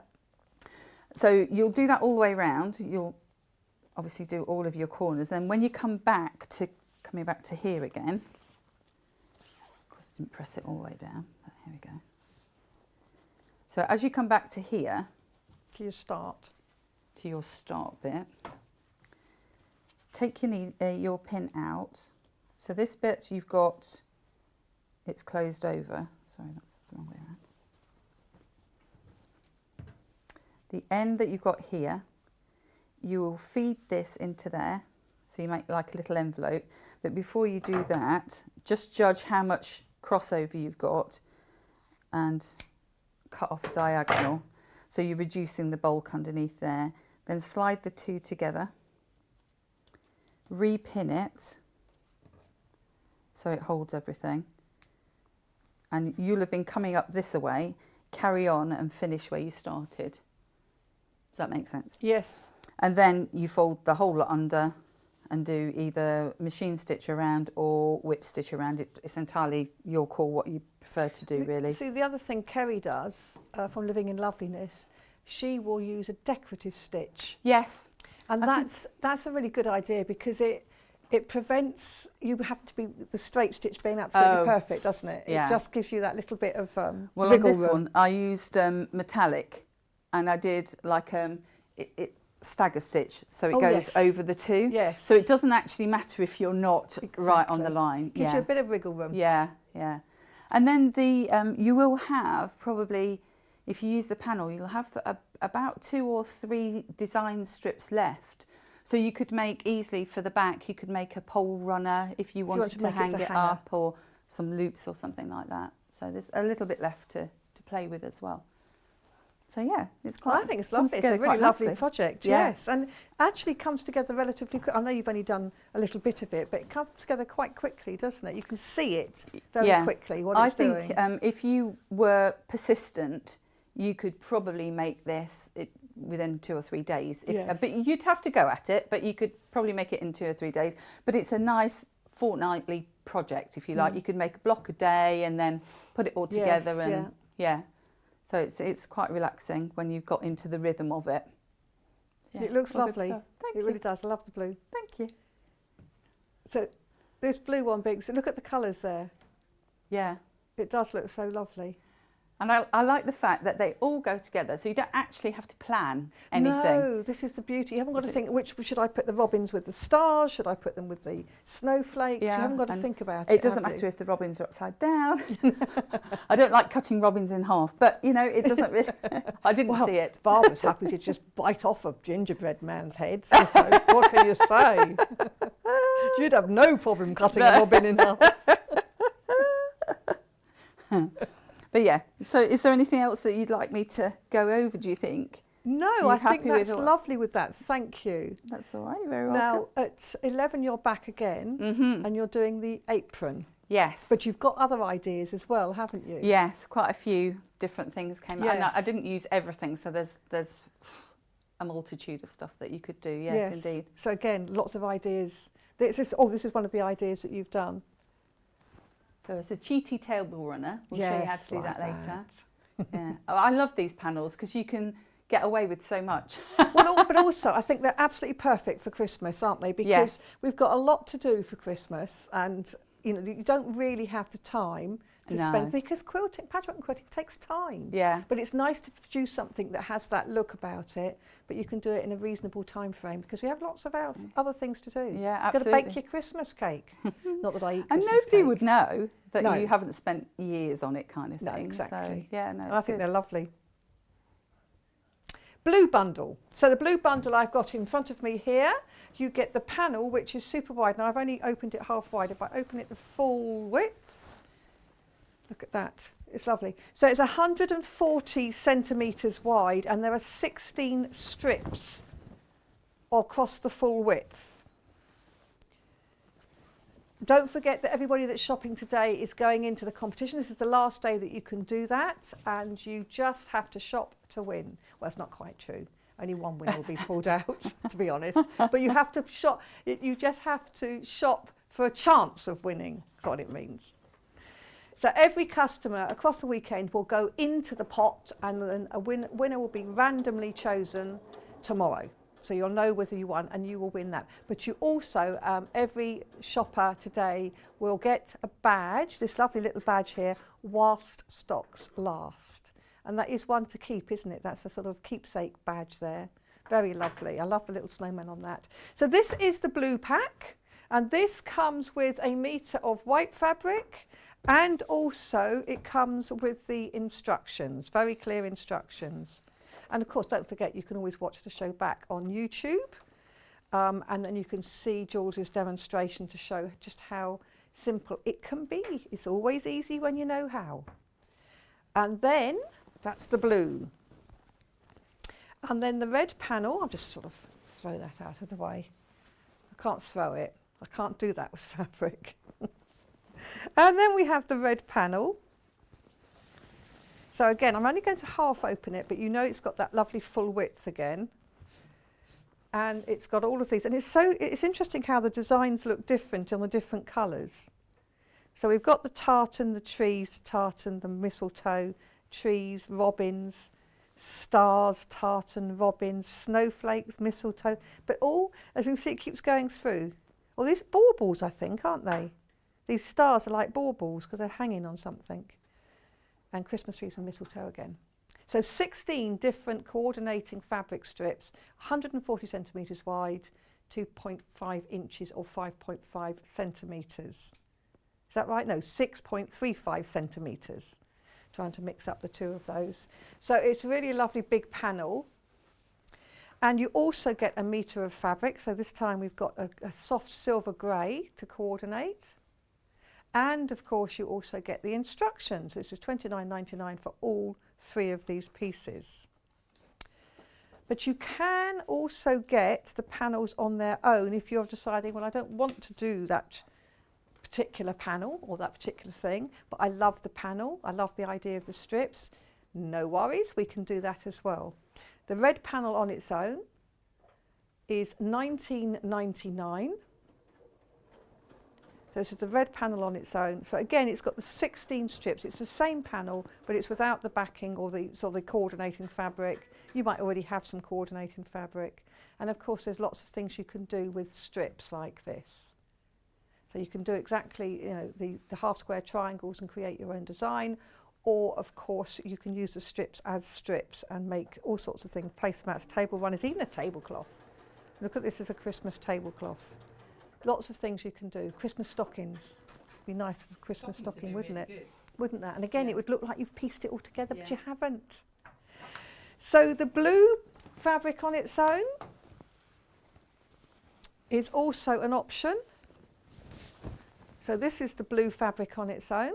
So again, it's just interesting how the colours change the look of each of the prints. So you've got 16 stripes, or 16 strips, 2.5 inches wide, 6.35 centimetres, 140 wide altogether. And again, you've got all these lovely designs, and they all coordinate with each other. You haven't got to think about it. There's a lot you can do with this panel for $19.99. Because it's so big, you could easily make 6 placemats if you wanted to.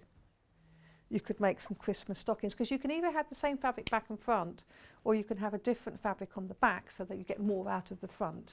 It'd be quite nice to use the other fabric as the contrast, wouldn't it? Yes. So this is. And don't forget the outside edge as well. Oh yes. You've got a good you can use that. 2.5 inch strip there. Yes. Which would be useful for contrast. Absolutely. So that's your panel on its own, $19.99, and this is the blue one. Lovely jubbly.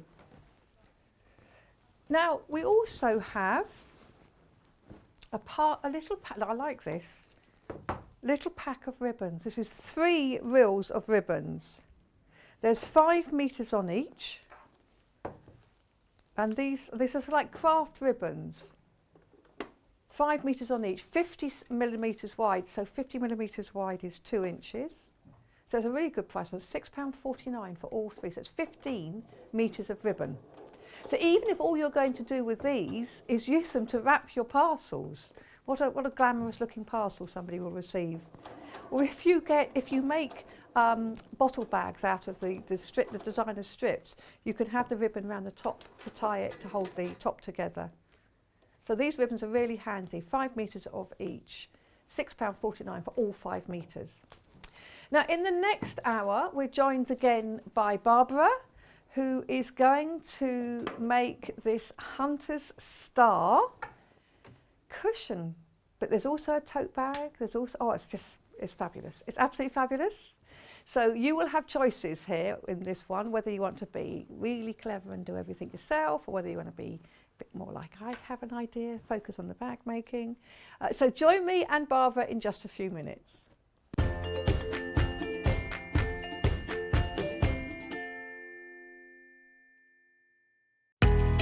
We know that shopping online can be a confusing and sometimes daunting task, and sometimes all you want to do is talk to a human being. Well, our family-run customer service team are on call 24/7. They're full of friendly, warm-hearted individuals, all trained to make your shopping experience as easy and as enjoyable as possible. And not only will they take your order, they will also help and guide you on your shopping journey, so you never miss out.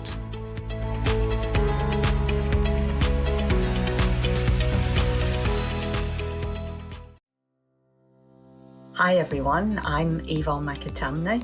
I'm a patchwork and quilter, and what do I do the rest of the time? The rest of the time I actually own and try and manage Village Fabrics in the town of Wallingford. How did I start my sewing and journey? Well, I've been sewing since as long as I can remember. I started out dressmaking with my mum and my big sisters. And since then, I've tried my hand at most things and have finally ended up with patchwork and quilting. And I think that's probably due to one of Eleanor Burns' Quilt in a Day books. Let me assure you, you don't make a quilt in a day. But it's been a passion of mine for the last 25 years, and I'm still at it, so there's hope for us all. So what do I enjoy sewing? Well, I like to do a bit of most things, to be honest, but my favourite thing is anything to do with my Japanese fabrics. So as you can see, we've moved to a different part of the shop, and here we are in another of my favourite corners. And I really enjoy combining the lovely Japanese fabrics with some hand stitching and hand quilting. So I've moved to the permanent Christmas room at my shop here, and as you hopefully can tell, this is quite a large shop here, so most of my time is in.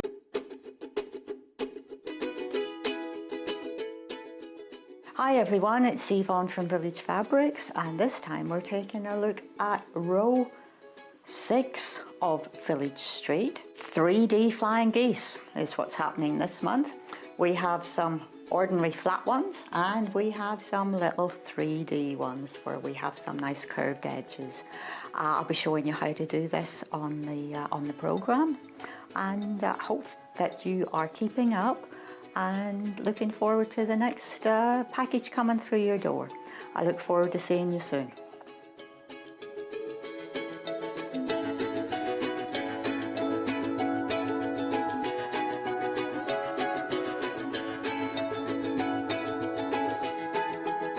If you're a Sewing Street or Yarn Lane customer, no matter how many times you check out in one day, you will only pay 1 postage and packaging. So don't wait to add the item you want to your basket and check out.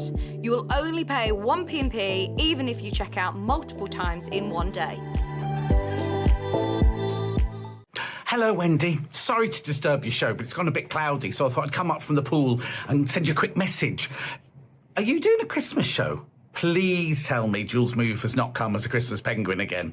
Anyway, what I was ringing to say was, well, I'm not ringing, am I? I'm talking, but I might stay for an extra week. But I've heard from Amanda, and she says she's lost her sewing mojo. And I've heard from Alison, and she says she's got a piece of cake that she needs to cut into and needs our help. And, well, Karen, she's not picked up a needle for 2 weeks. So I am back tomorrow morning at 8 o'clock. I know, I've got Mrs. McAtamney with me, Yvonne's on, and she's doing her row of the week. No, row of the month even.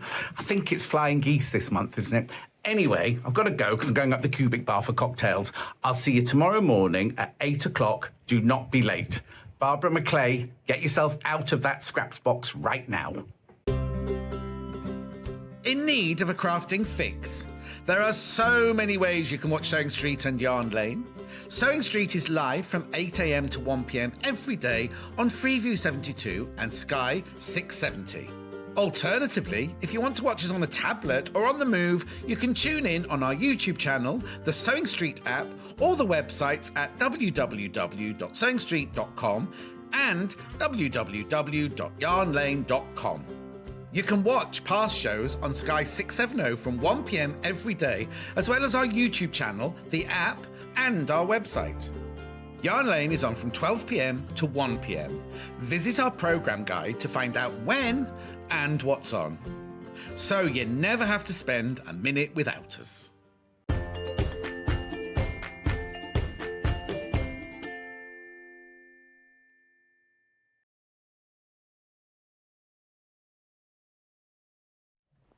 Hi, welcome back. I'm just inviting myself to visit Barbara. She's just been telling me about this amazing shop near her. She's not into the scrap basket, by the way, not today. No. Right, so what have we got for you today? So we've got more panels. More panels. Now, this is the first one we got. This is the Hunter's Star Cushion panel. Well, on this panel here, for this, is this with the pattern as well, this price? Wow. So this price, $17.99. So you get the Hunter's Star printed on one part of the panel, but you also get lots of these little colour strips as well. And you get the instructions. And the instructions take you through. Are these written by you, by the way? Oh no, Rebecca Reed. Rebecca Reed wrote these instructions. So you takes you through creating the Hunter's Star panel step by step. So what you need and then how to cut it up. And you've got this in sort of Christmassy fabrics here. So again, we've got the sort of, we've got even got little reindeer this time. So we've got the snowflakes and reindeer, mistletoe, stars. So nice, simple little design. I like this as well. Is this that extra border? That's the extra border. That's just a bit of that you extra. could use, Yeah, I like that. So you can make your own Hunter's style front using these panels. And then the other half of it here, you've got handmade by. I love the way they use every part of the panel. Yeah. Put something extra on. But you've got this one that's already done. So one, it can use as a guide, but also you can do a proper stitch one for the front, and on the back you could do the one that's already been stitched. So a really lovely panel for $17.99, which includes these beautifully written and illustrated instructions, so nice and clear to follow. Now that's if you're really into your patchwork. So you've got all of the fabrics that you need. You've got the different colours, all the different colours. So you haven't got to put all these colours together. They're all here on the panel. But if you're not quite at that stage, or even if you are, but you want to be quick, we have, this is my patchworking. Now there's no instructions with this one. This is going to make it so hard because you've got pre-printed panels and you cut them out and you put them together. How about that? But what you've done is you've quilted around the shapes on the pre-printed panel. I did, so it yeah. looks like you've stitched them all together. It does. So this is Very clever. Patchwork's cheating. Yeah. Cheating patchwork. Or patchwork made easy. But isn't this beautiful? Because again, I think what you can create here is very, very quickly, you can create a really beautiful cushion to give as a gift. Or, you know, it doesn't matter, does it? You can keep it for yourself, give it as a gift. Doesn't have to take you ages. If you've got lots of things to make for Christmas, because we appreciate it's not just crafting you'll be doing, you'll be doing cooking as well, obviously decorating the house, etc. And hopefully doing some celebrations. So you haven't got loads and loads of time. This is the ideal opportunity. It's only £10.99. That's brilliant. And you're getting a cushion panel. And all you need to do is, obviously, you need some kind of fastening on it. So you'll need a zip or something to put in, and we've shown you how to put a zip into a panel before. So you just need that and a cushion pad. You'll have a beautiful, bespoke, nice big cushion for less than 20 quid. 20 inches, Is it 20? Does it say it on there somewhere? Inches. So a 20-inch cushion that you can have. Let me double check. Ooh. It's either 20 or 18, but it's a good size. It's a good size, isn't it? It's a lovely size. It's one of those, and it's nice fabric. Yeah, as 20. well. You're right, 20. Yeah. And it is nice fabric. Yeah. So, you It's know, one of those ones you can put your £10.99. head on when you lay on the sofa, you know. Yeah, you just snuggling up with yeah. your popcorn. So for £10.99 you get the panel, add a zip, add a cushion pad. So as I say, for well under 20 quid, Yeah. you've got a really lovely bespoke cushion here. And bonus, you've got these extra little bits on it just to make use of the panel. So I've got this all upside down, haven't I? But look what you can use. So you can do something else with these. You know, you can They've make... actually, on the edge of the panel, what they've done is left enough white fabric to be able to make the panel, if you want to make your own one, which I've done the here. one you've done there, Yeah. you've got enough here to do one like that. Yes. Yes. Yeah. But you don't have the instructions, so you've got to watch what you do. And then so isn't that fabulous? I love this. I absolutely love this. So you've got a panel, £10.99, and you've got a hunter's start cushion, and do a little bit of sneaky, put wadding behind it, stitch around the lines, and everybody will think you've are marvellous at matching your points. Now, we also have this. I nearly said you could make it as a bag, and indeed you can. Now this one has got instructions printed on it. So this is the bag, again, super big panel. So this is for a lined bag. Look at that. So again, you've got your pre-printed Hunter Star pattern. You've got enough here to make lining as well, so you can line it. You have enough for your handles. And you have enough for, this is called spare fabric. I've got it all upside down. Let's turn it round. This is called spare fabric. So what I would be doing with this spare fabric would be making a pocket or two. And then the instructions on how to create it are all there, all printed on the panel. Very, very easy. Another little sneaky thing you could do if you wanted to. Oh, that seems like that's a spare bit as well. What this is the bag lining, but of course what you could do is you could use some of your own fabric with a lining, and then you can use that for the outside to make another bag. You could. So you could get 2 bags out of this. And again, what a lovely present. If you make something, or even if you buy something for somebody, but they know you're crafty, why not, rather than wrap it, give it to them in a bag, which has then got another use in itself. And although it's in sort of Christmassy colours, it's not sort of predominantly Christmas, is it? You could use this all year, really and truly. It's quite autumnal as well. It is, isn't it? The colours are. And you could quilt it if you wanted to. If you wanted could. to make a bit more of a luxurious bag, you Yes. could quilt it. I think I definitely would, because I Yeah. want people to think that I've pieced it as well. Yeah, you could put smaller, the sort of bamboo handles or different type of handles on it to make it a little bit more, or half it. You could fold it in half and make a half. Then you'd get you'd get 4 bags out. You of it could if do, did that way. not small ones, yes. So all of these, so you've got facing, because actually if you're lining it, you don't really need to put the facing on if you don't want to. It just makes it gives it more support around the top. It does, yeah. But you could actually use those for short handles. I like to get the most out of my panel. £19.99, which includes the instructions on the panel. So it's 140 centimetres wide by 96, so just under a metre. But there's everything you need here. Everything you need here to make a tote bag. If you're being careful, 2 tote bags. So you're going to show us. So these are the easy peasy. You don't have to do it. But you're going to show us how to actually I'm going piece to show you it. how to put together the actual block itself to make your hunter. So if you wanted to make the cushion, you'd need 4 of these blocks to create the front of the cushion. So I'm just going to show you how to put this together, one of these squares, and you need 4 of those just turned to... Oh, I see. So it's the same... It's the same square. Yes. Same, if I do that. Yeah. It's the same one of those, but just turned in different directions. To create the star in the middle. To create the star in the middle.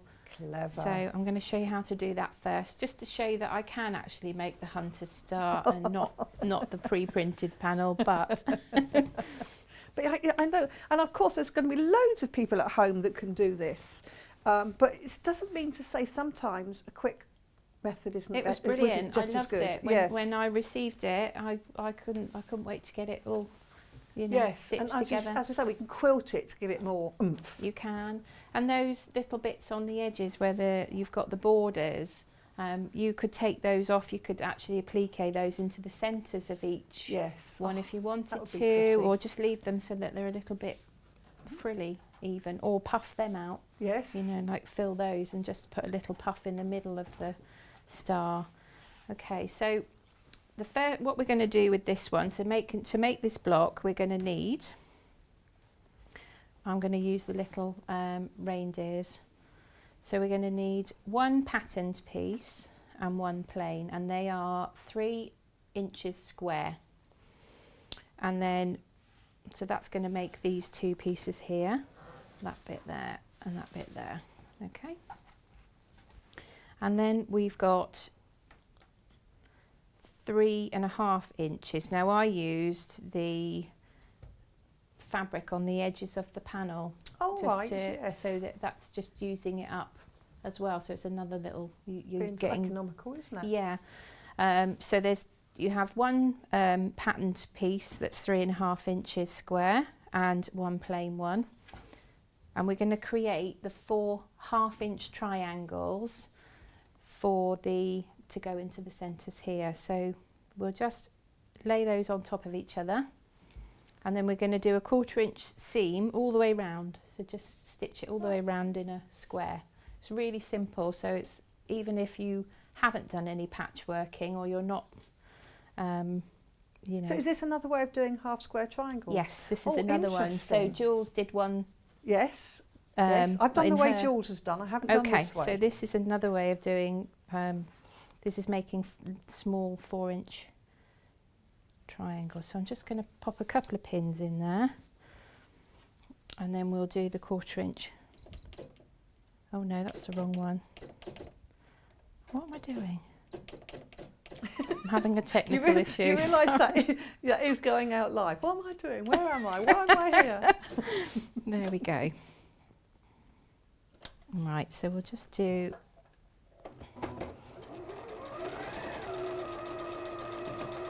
So we'll just go up to the edge slightly and then turn that round. I like this way of doing 1/4 inch triangle, half-inch triangles. It's quite... I'm just, like I say, for somebody that doesn't do a lot of quilting, it's nice. And this is what the instructions tell you to do in the book. Oh, as does well. it? Yep.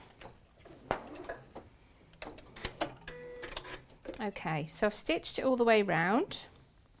Just take those pins out. There we go. And then we take a small ruler, or a ruler. I've got a little one Have here. you got a That's little one easier there? for That would you be to great, use. thank you. Thanks. And rotary cutter. And what we do is we take each corner, so the corner there and the corner there, pop the ruler on those corners. You can use the lines on the cutting mat if you want to. Okay. And then you just trim down that way. So that's one. And then we do it again. So I've just popped it into the groove of there so I know that it's correct. Pop it onto there. And then you have your 4 half-inch triangles, which is a much easier way to do it. That is quickening. Now, and they don't look even, but you're going to trim it down, aren't Yeah, you? you trim them down. You have to take a... Remember, you're talking to somebody that's not that good at patchwork and quilting. Shouldn't say that. I'm good at what I do. I do some patchwork now, and I do teach it, but I do keep it to base, to Yes. the beginner's level. So I'm just going to iron those out so that you can see, and then we have to trim them down, take a 1/4 inch off each. Oh, got a little one there. There we go.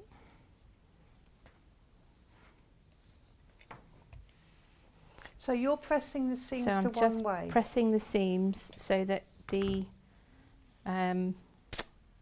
plain fabric is it's all one way. So we're pushing back the coloured, the pattern side. So seam allowance towards the darker fabric or the pattern fabric. Okay, so there's always different ways of doing everything, isn't there? This is I liked this way. It took me a couple of goes. Yeah. In the beginning. So, okay, so I've just done those. And then what we're going to do is using the ruler, just take off. I'm just popping it there. We're just going to take off the 1/4 inch. Because that's the bit you haven't sewn, That's is the that bit right? that we, So we're just going to trim it off now. There we go. Again, I'm just using the edge of the, there we are. Let's do that one there. And I've done that one wrong. I thought, is that the angle You of the see, camera? I'm not. That's a few spare. Yes. There we go. You see, I'm not a quilter either, so I apologise. Right, so going back to the pre-printed panel. Yes, you see, this is why I need one. Just give me the printed one. No, but I think it's good to learn how to do it properly. Just She if says, for nothing else. What's going on here? Are Right, you using the metric side or something like that? Or is probably. it- Here we go. There, that's better. You got it. Sorry, everyone. Oh You dear. just cut the little tail Just off. snip that off. So they will But the end up all instructions do looking- tell you how to They do this do, very yes, clearly. they so do. don't worry if you're a bit nervous. I'm nervous showing you, honestly. Right, let's do it again. I did actually do these a couple of times before I came in, so.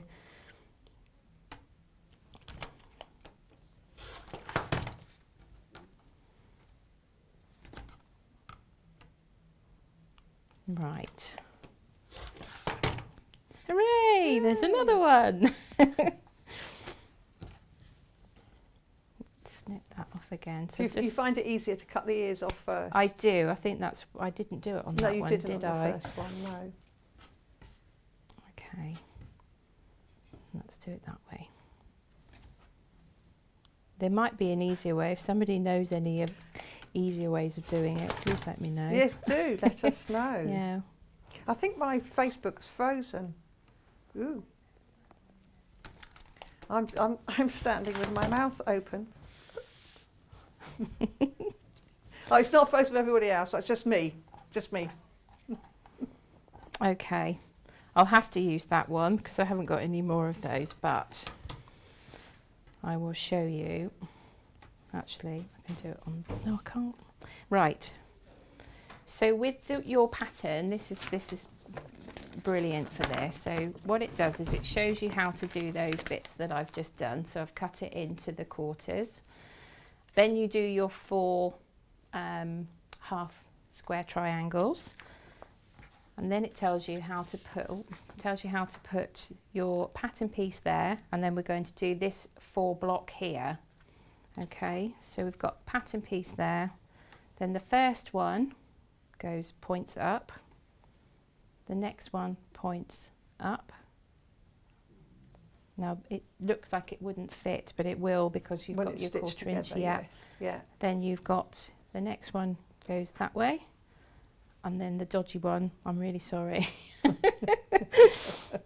goes that way. That way. That's There we it, go. yes. Actually, that's not too bad, I suppose. I'm It looking should at the be. thing in here, so yes. Yeah. So that's going to be your first line. So we'll stitch these together, doing the 1/4 inch.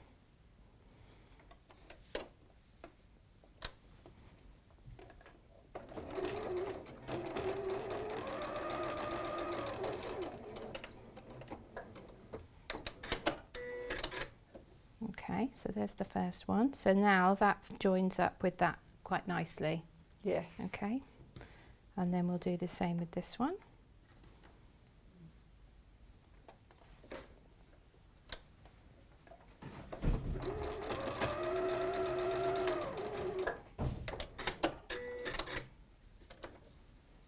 I've got a different machine that lifts the foot up. I keep forgetting. Have you? Yeah. Yes. Okay, so then that's our first line done. So I'm just Yes. going to iron those so that we've got a And nice... do you stitch those? So I'm getting ahead of myself. That's do you all stitch right. those together Yeah, before so you you'll go to stitch the next these. lot? Yes, yeah. Right. So I'm just going to give that a little iron. Oh, so you're opening the seam this time? I've just opened the seams on these, yeah. There we go. Let's switch it on. That's another thing, and I have my iron at home. It Does it turns switch itself off with inactivity, and which is fabulous. I just leave it on all day. I have actually left it on overnight, Have you? accidentally, but it just turns itself off when it's not in use. So I do when they're in the workroom. I tend to leave it on, but it's kind of all laid out. So I've got my table, my iron, exactly, and everything is. So that's the first square that we're going to do. So I'm just going to stitch that one together. Just make sure that your points, your edges are all joined up together. Just pop a couple of pins in there. These are tiny pins, these ones. It's useful to actually have a whole collection of pins, I find, for different, you need different pins for different things. I do like glass-headed pins. I like glass-headed pins. I quite like these ones as well. I think last time I was on the show they did these ones. Oh, those ones, those pretty little twizzle ends. Yeah, yes. they're nice but as well. We have got on the website for this show, I think we've got some clover pins with the flower heads. Yes, And they're I really, use because they're those long, a lot as well. they're really good for quilting because they go through all the layers. Not so good if you are... They're not so good when they pinning go through your heavyweight finger. stuff, 'cause not good when they go through your fingers, no. But they're good for not good for heavyweight fabrics, which is when you use a different pin. So it's always a good idea. I'm trying to grab that wire that's hanging. Oh, am I looking at the wrong side? Yes. Hide the wire. Okay. I am a real person. I'm a real person, I promise. She's not. I'm not really a robot. Okay, so I'm just going to iron that together, or iron those out. There we go. So then that is our first square. These mats are good as well, aren't they? Aren't they? I've got one of those. So, and then we stitch that together. So that's the first So half. that's of the first square. half of the square. And again, we just make sure they're all lined up. I was very proud of myself because I've done quite a lot of patchworking and things, but like you, it's just sort of basic stuff. And they never seem to join up properly. And then I realised that I had to use the 1/4 inch for the 1/4 inch part on my sewing machine, and it made all the difference. I know. We had, for Festival of Quilts, we had T-shirts which we were selling that had printed, which said 1/4 of an inch makes all the difference. It really does. In Yeah, fact, it really does. It really does. I don't know whether other people do it. I was saying in the green room earlier, I tend to be a little bit of a wing it girl sometimes. I don't know whether I'm the only one that does that. But No, sometimes, I don't think so. and you have to have so much patience with quilting as well. Yes. You really do. And if you're not a patient person, then you know, it can be quite difficult. Right, so that's the first half done. And then, so with the second one, we're going to do exactly the same again. So we're just going to layer the white over the top of the pattern. Okay.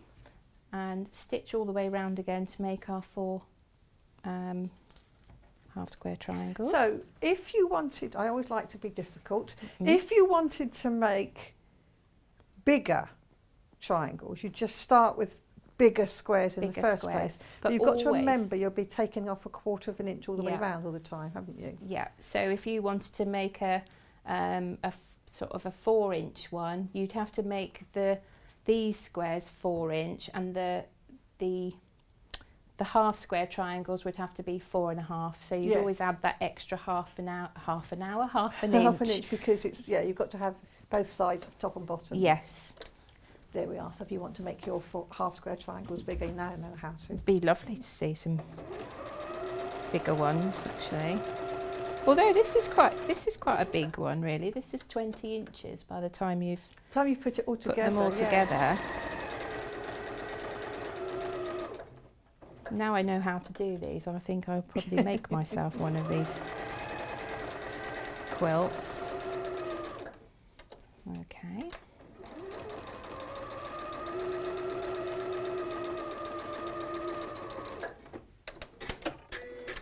Okay, so again, stitched it all the way around, and then we're going to take it to the corners and cut it in half. And then line it up again. This is quite a nice, I think this would be quite nice for a beginner as well. I think so, yes. Well, it's just nice sort of having a different way of doing your half square triangles, isn't it? Right, so there's those again. And we'll just iron those out. Again. So just fold in, like you say, to the, and they don't look very even, but they do work. Yes, but that's because you've taken 1/4 of an inch off 2 of the sides, but not all of the sides. Yeah. Hence the need to cut them down.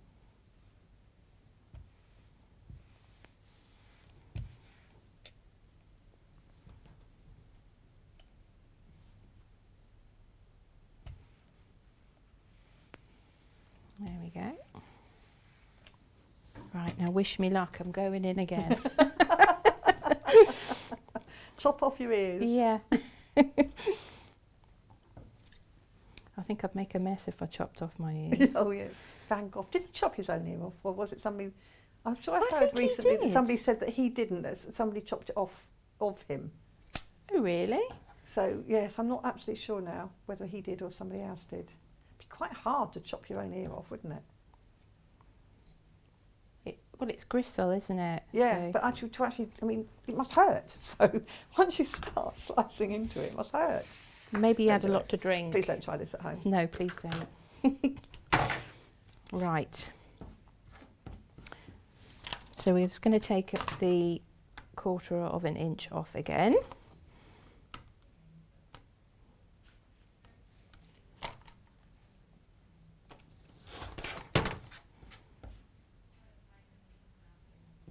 All right, so Emma's just looked it up. So it was him, but he had an illness which made him hallucinate. Okay. So he did it, but he blamed somebody else, but it was actually him because he was hallucinating. Oh. Temper, that's I'm sure that's what I'd have read. Something tempers flared, and so he didn't. I don't know. Anyway, it is what's on the internet, Can so you it must imagine? I guess if you're hallucinating, you wouldn't really pay much Oh, attention, would no. you? And that can happen.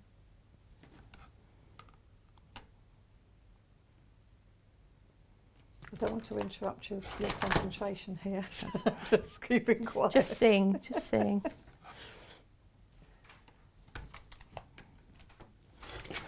I do go quiet, I do apologise. No, that's fine, because you're concentrating on cutting these right, but I didn't want to interrupt that concentration either.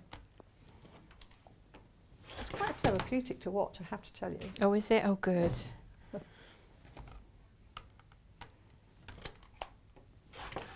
Okay, so I've cut those 4 again. So we're going to change this up a little bit, and the clear piece is going to be on the right, and then these little 4 triangles, we're going to have one that faces that way, one that faces that way, and then we're going to do one with the pattern at the bottom, and then one with the pattern joins up there. And again, that's very clear on the diagram I'm looking at here. It is very clear, yeah. I've got it in, it's quite handy, I've got it in front of me, so. Okay, so we'll join those together again with the 1/4 inch seam.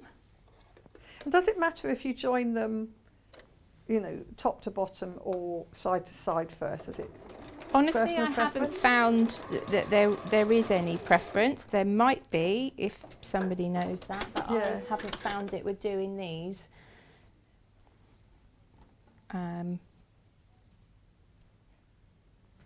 They very well could be, but like I say, I think because they're all 1/4 inch seams all the way round. So whilst you're doing that, because you're going to do what you did just I now, am, aren't yeah. you? Let's just recap what this bundle. So this is the bundle with the instructions. So the instructions that both Barbara and I have in front of us, and I'm just following along here. These are the instructions, ever so clear and easy to follow. This is the bit that Barbara's doing at the moment, this one here that goes together there. Very good value here. So the panel that you get, if you were buying all of this separately, it would cost far, far more than this. And it would be hard to get all these different fabrics as well. So if you have all of these different fabrics here, a lot of different Christmassy fabric, or even if you weren't thinking of it as Christmas, you'd have to have all of these different fabrics in little pieces of it. So it's all here for you. 1, 2, 3, 4, 5, 10, 15. So you've got 15 panels which you use to create your half square triangles and then your whole design. And you, oh no, 16, there's one here as well. And you also have a pre-printed panel which you can use on the back of your cushion if you wanted to, or of course you could create 2. You could create one from that, one from that you've stitched yourself, and then you have plain backs on them. And then as a little bonus, I love the bonus that you get with these. You've got these little designs all the way around as well. So you could use that as a border on something if you wanted to. And then you've got your labels that's handmade by. So if you're making it as a gift, that's really nice to put those on. So it's a really lovely panel, £17.99, which includes the instructions. So as well as this is the option if you want to have a go and do it yourself. And I quite like the fact that the instructions are really clear and easy. You've got all of the pieces that you can cut out simply, and you've got a diagram here as well. And so you've got the best of both worlds here. You've got one that's already done, making it nice and easy, and then you can actually have a go.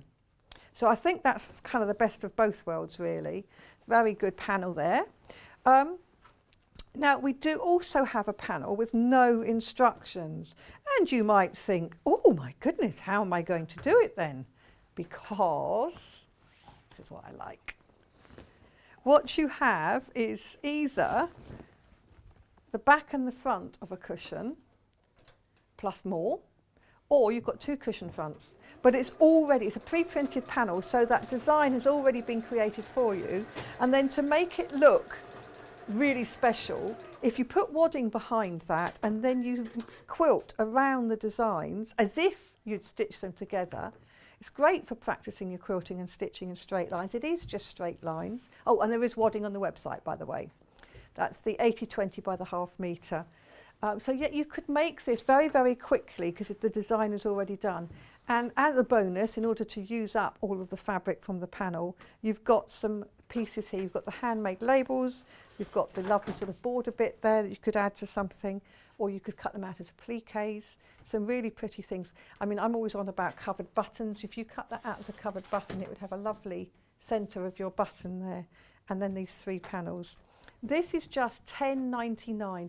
This, they didn't need to, they could have cut the panel shorter, but this is really nice, I think, to add.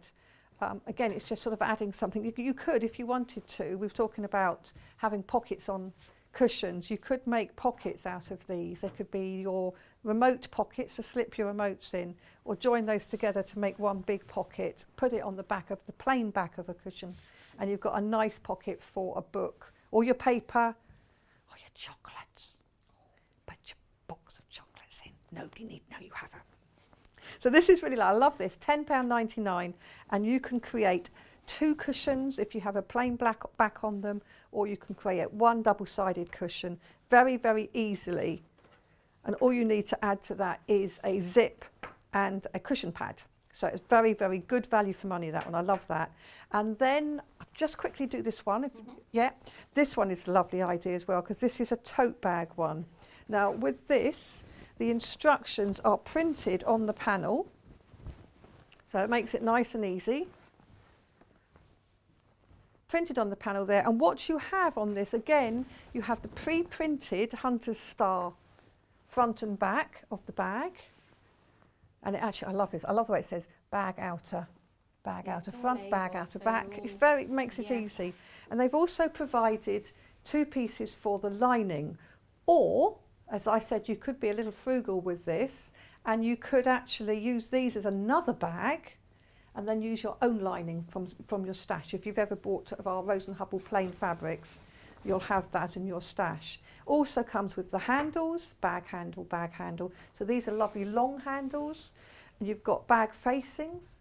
But again, what I'm saying is you don't have to put facings on if you're lining your bag, or you don't even have to make a lined bag. If you want a lighter weight bag, just use French seams. And you've got it there. So you've got that, and then more. You have a bonus panel. So this bonus panel I would use to make pockets. Always have to have a pocket in a bag, don't you? Pop your phone in, pop your car keys in, or whatever, your bus pass.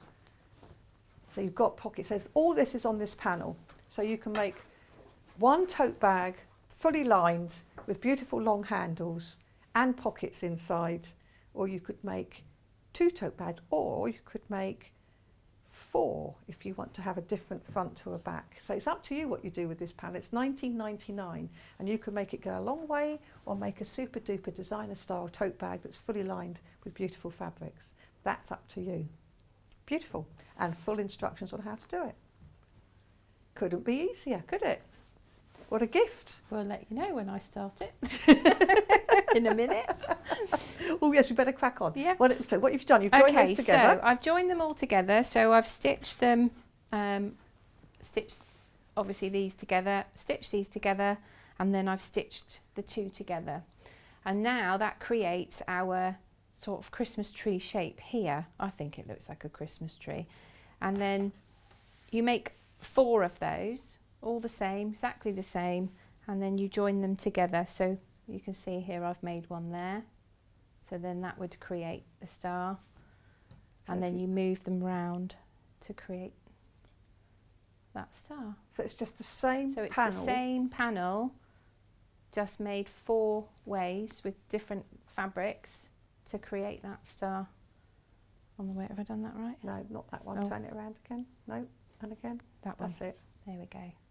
So you've got your star points. So it's just one of those 4 times to do it.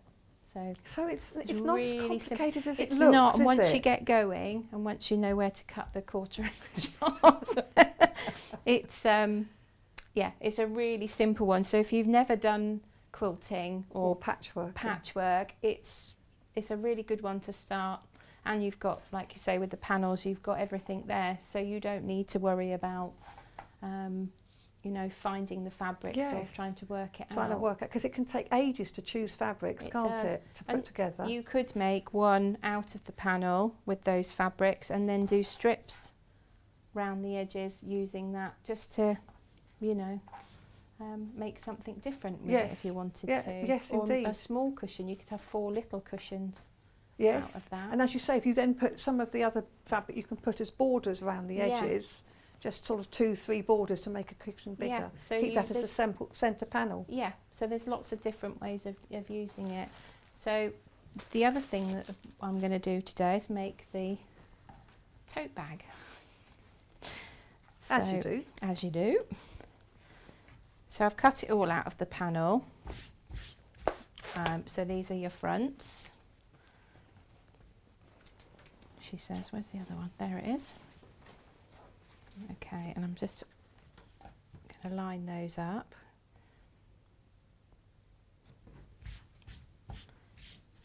Okay, and then what you do is you sew down these two sides here and along the bottom. So I'll do that quickly.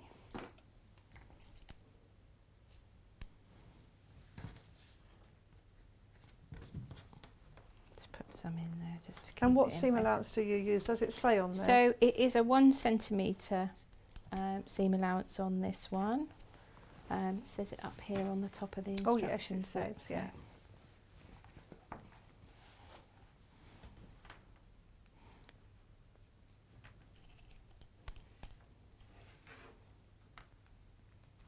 Put one more in there.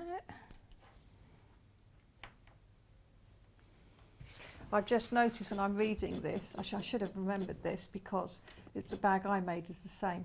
You do need the facing if you're going to use the bag lining that they provide, because the bag lining they provide is shorter than the bag because you put the facing on the top. Yeah. So it has that nice contrast on the top. So if you're doing the bag as it's on the panel, you do need to put the facing on. It does say this on here.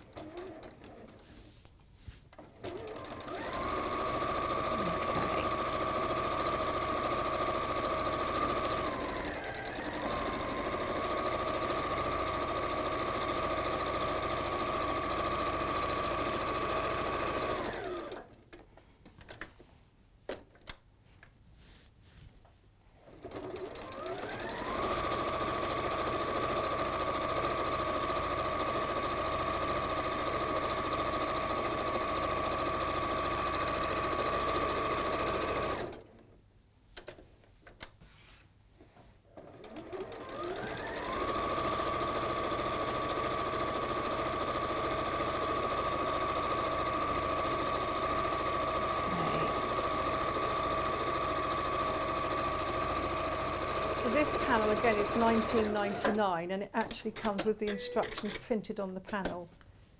It's such a lovely deal, and I love the spare fabrics that you get on this Give you panel. some, yeah.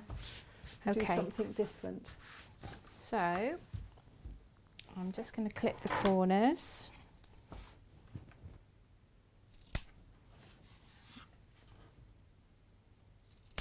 There we go. Quite posh those, aren't they? They're nice, aren't they? Yeah. Rose gold. And the dish is magnetic, isn't Magnetic, it? So, yeah. nice combination.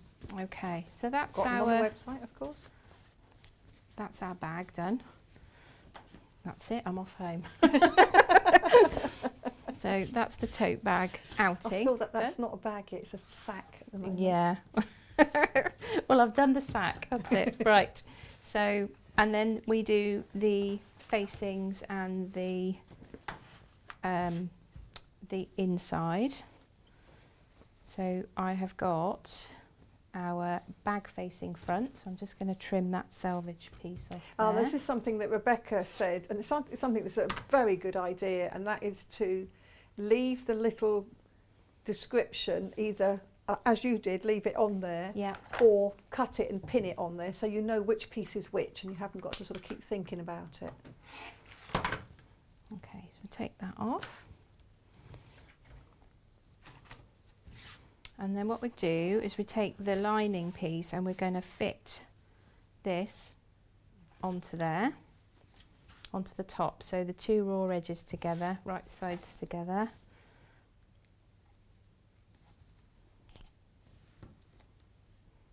And we do this on both pieces.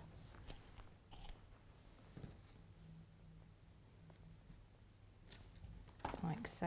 And then again we've got the 1 centimetre .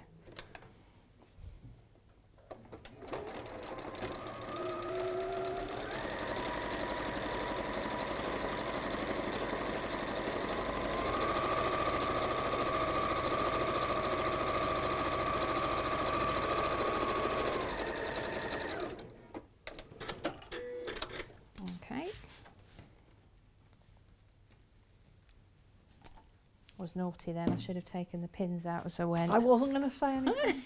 I know some people say it's okay. Some people say really. Some people say it's okay if you put them in horizontally, but I don't do it. I'm just always worried that it's actually going to hit the pin and break the needle. And I have hit the pins, and then they go inside, don't they? They drop down in those little which you don't want to where the teeth are. Okay, so then it says you need to just press the seam allowance towards the lining. So we're just going to do that.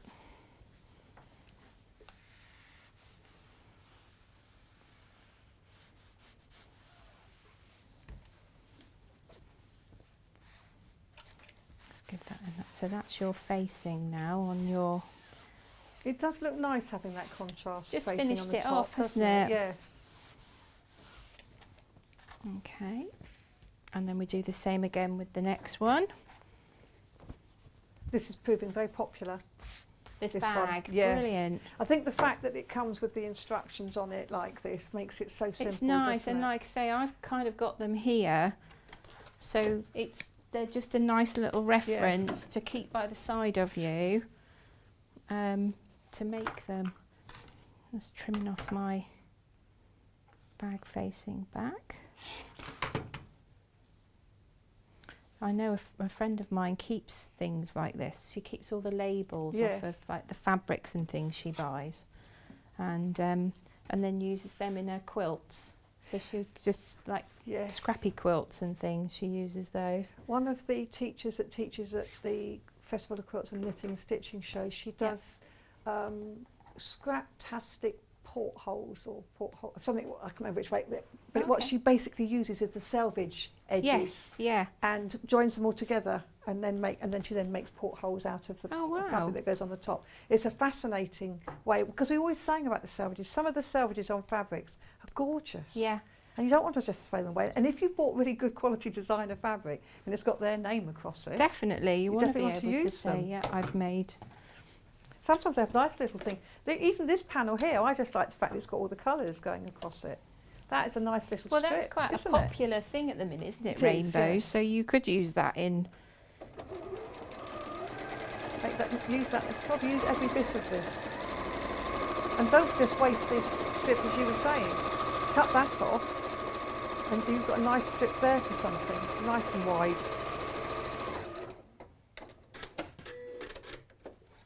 You could always wrap the instructions up and give them to somebody as well. What did you get for Christmas? I got instructions on how to make a bag. But I didn't get the fabric to make it. She'd use that.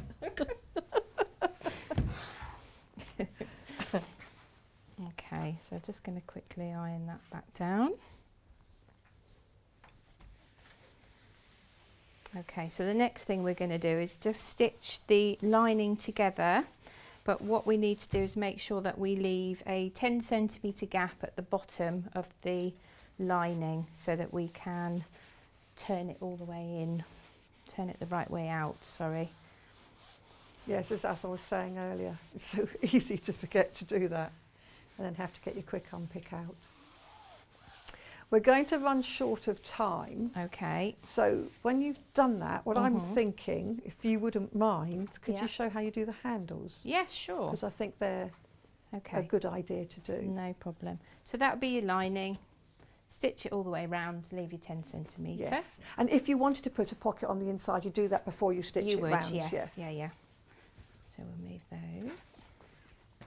Okay, so with the handles, again, you've got it all labelled, so we're going to make one of these.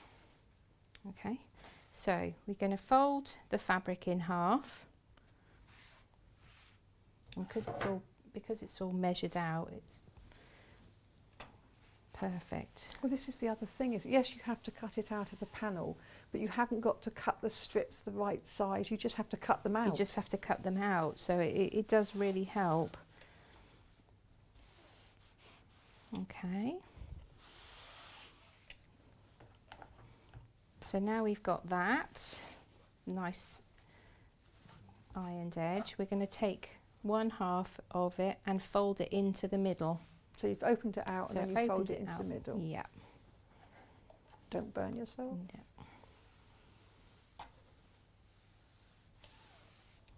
Okay.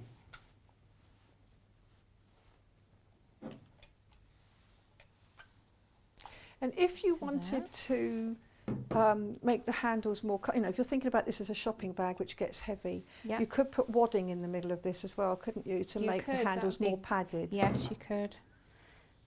And then we're going to turn it around, do the other side so that they're all in the middle. So we've kind of got a half with two halves. Yes. Whoop.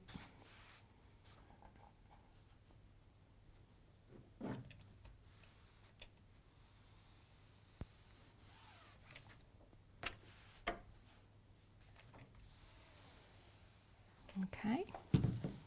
And then you're going to fold that back in half so that you've got, it's nice and thick and it's all the same width in the middle.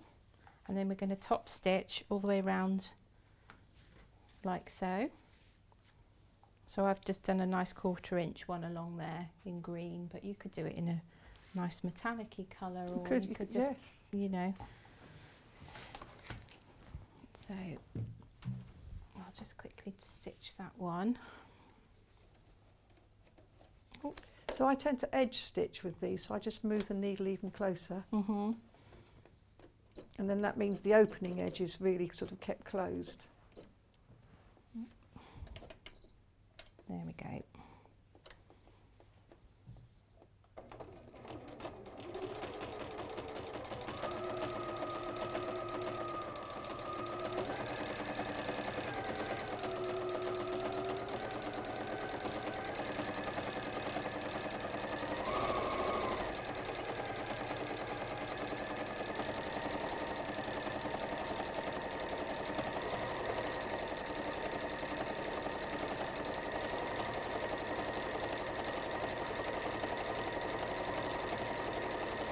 It's a very long handle. It is a long handle, isn't it?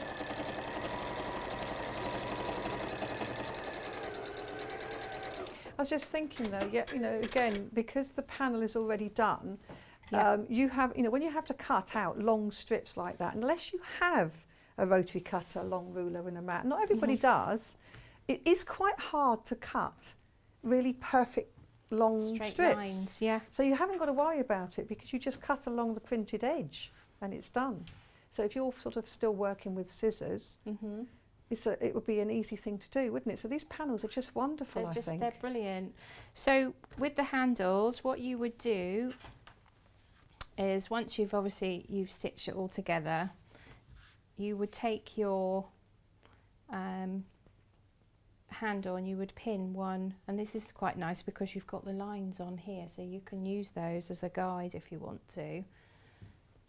So before you put the lining in, you would put the handles on, because all of this is going to pop out.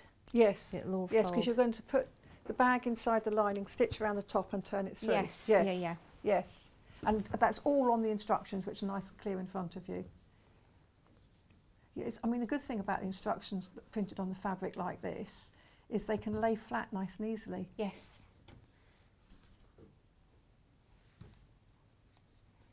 So yeah, so I'm just going to use that line as a guide. So you would pin those in. Just take that off. So you can feed your bag into the machine.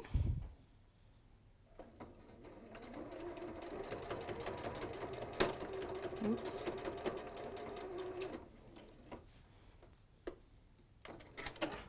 That's one.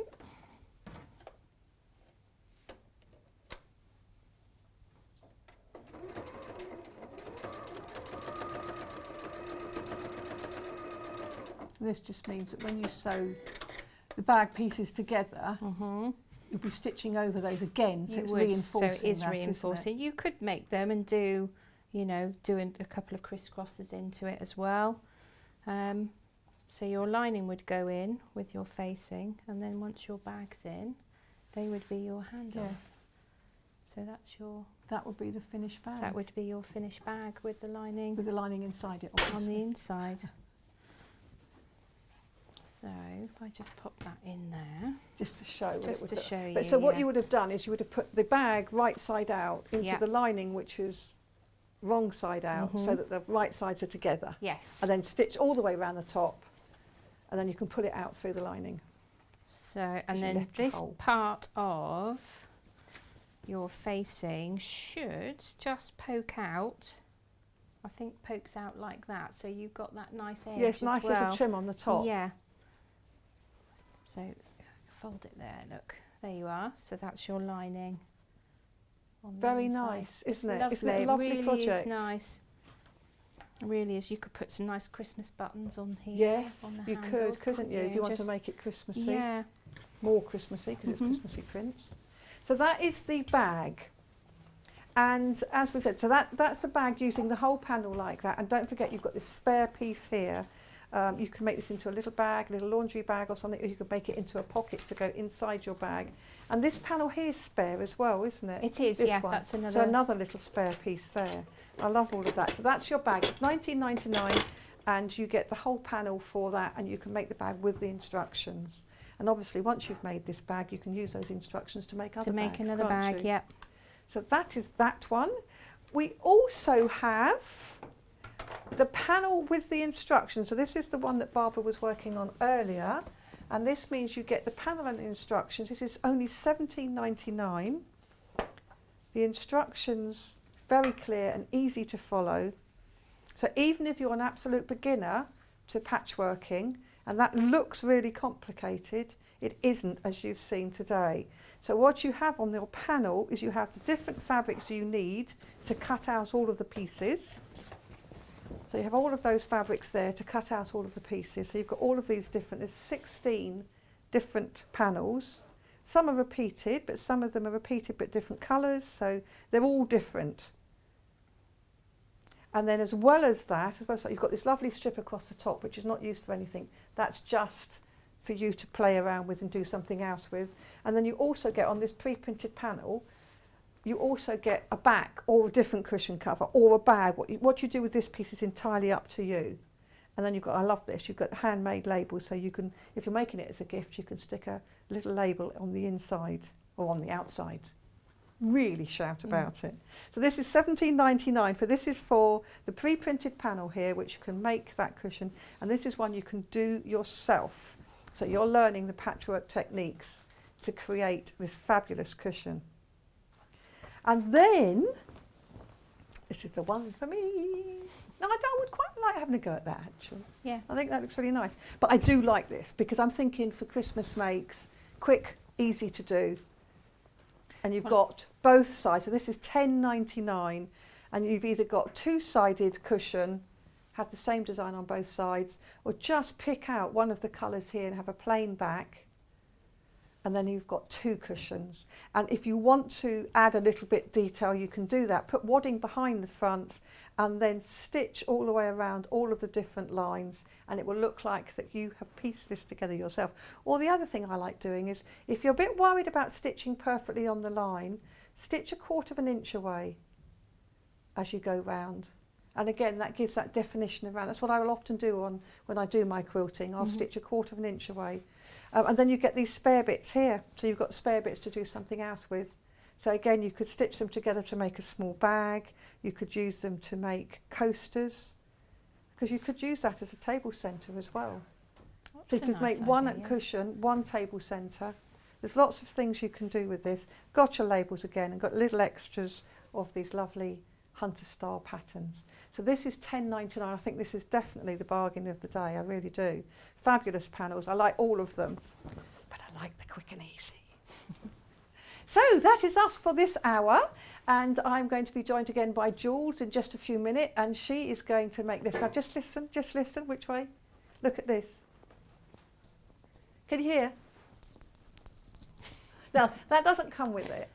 Jules has done that, but isn't that a cute idea? I think that's lovely. You'd have to be dancing away when you're cooking your Christmas dinner, so you're jingling. Have you got a hat to go with it? Yeah, well, they put a hat on, but I don't think the hat comes with it. It's just to make it Christmassy. And Jules has actually got a little trick that she's done about the neck strap, but she's going to share with us. So do see us in a few minutes, and we'll be back.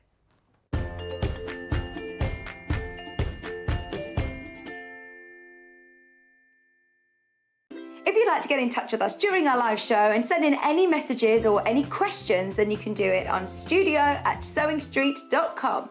Alternatively, you can message us on our official Facebook page. Hello, Wendy. Sorry to disturb your show, but it's gone a bit cloudy, so I thought I'd come up from the pool and send you a quick message. Are you doing a Christmas show? Please tell me Jules Mayouf has not come as a Christmas penguin again.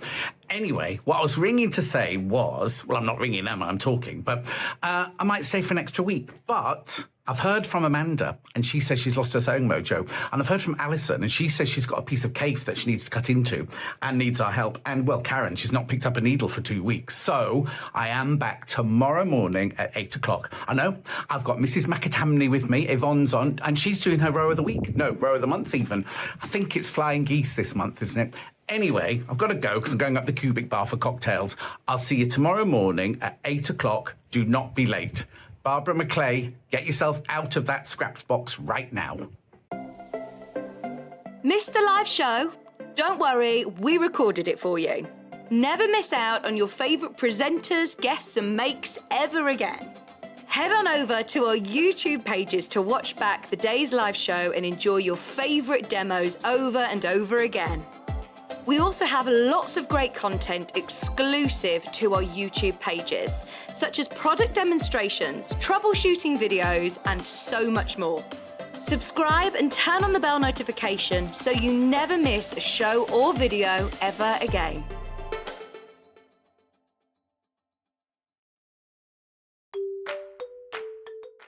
Hello, I'm Jane Greenoff and I'm stood in the barn here at Pink's Barn in Gloucestershire, England, which is where I live with my husband, and I stitch. I think I stitch in my sleep.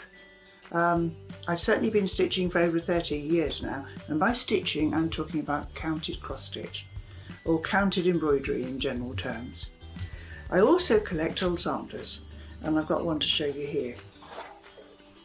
Now, this smashing, it was actually stitched in 1796 by a little girl of 8 or 9, and it's absolutely charming.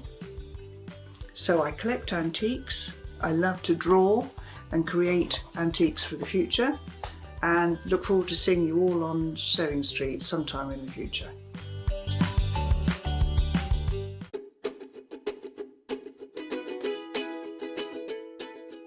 Hi everyone, it's Yvonne from Village Fabrics, and this time we're taking a look at row 6 of Village Street. 3D flying geese is what's happening this month. We have some ordinary flat ones and we have some little 3D ones where we have some nice curved edges. I'll be showing you how to do this on the program, and hope that you are keeping up and looking forward to the next package coming through your door. I look forward to seeing you soon.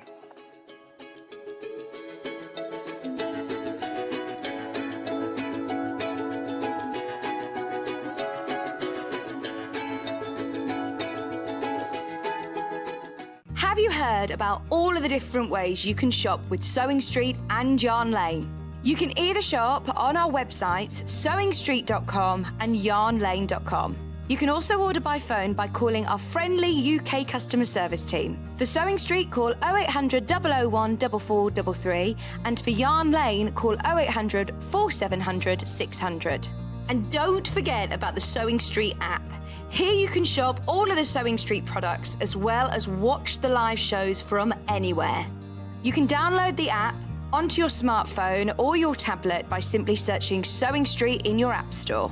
And one final thing, no matter how many times you check out on Sewing Street or Yarn Lane in one day, you will only pay one postage and packaging. Happy shopping!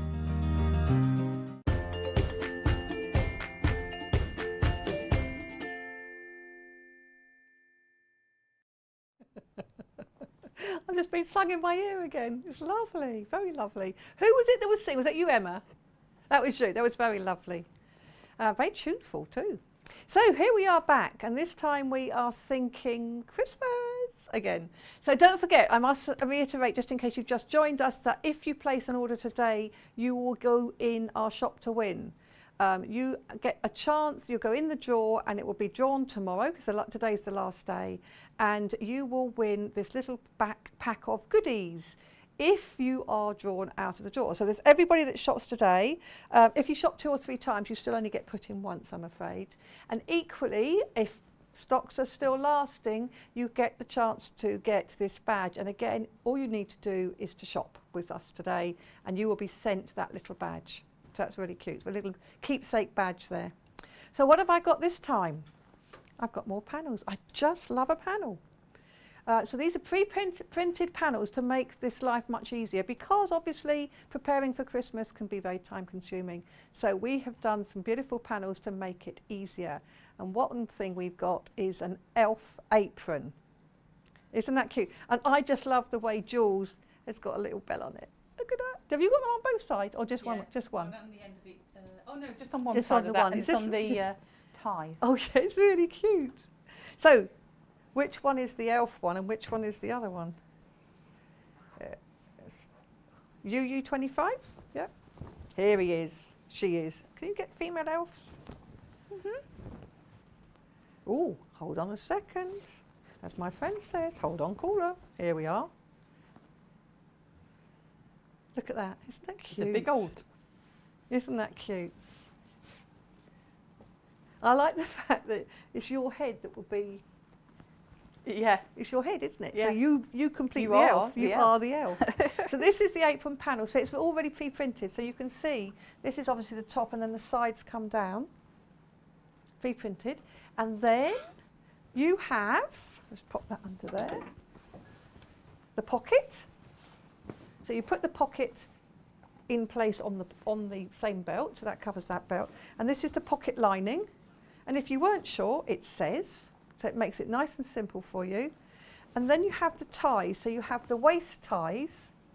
So you've got a side tie, and then you've got necktie. And what's this one? Is that just a spare? A spare. Which you've yes. actually used as a necktie, haven't you? And you're going to Yeah. tell us about how you have gone off-piste a little. Off-piste, yes. So this is really lovely. And again, this panel comes with the instructions printed for you on the panel. $17.99. Now we are limited on this because half of the stock went on pre-order. So we are limited. But it is worth getting. It's fabulous. This is great. So this is unisex, I think, because it's an elf. Yes, I think so. So if him indoors does your Christmas cooking, yeah, can it's get- perfect. it's perfect Yeah. for him indoors as Yeah, well, isn't it? absolutely. Definitely. So definitely one to get here. It's really lovely.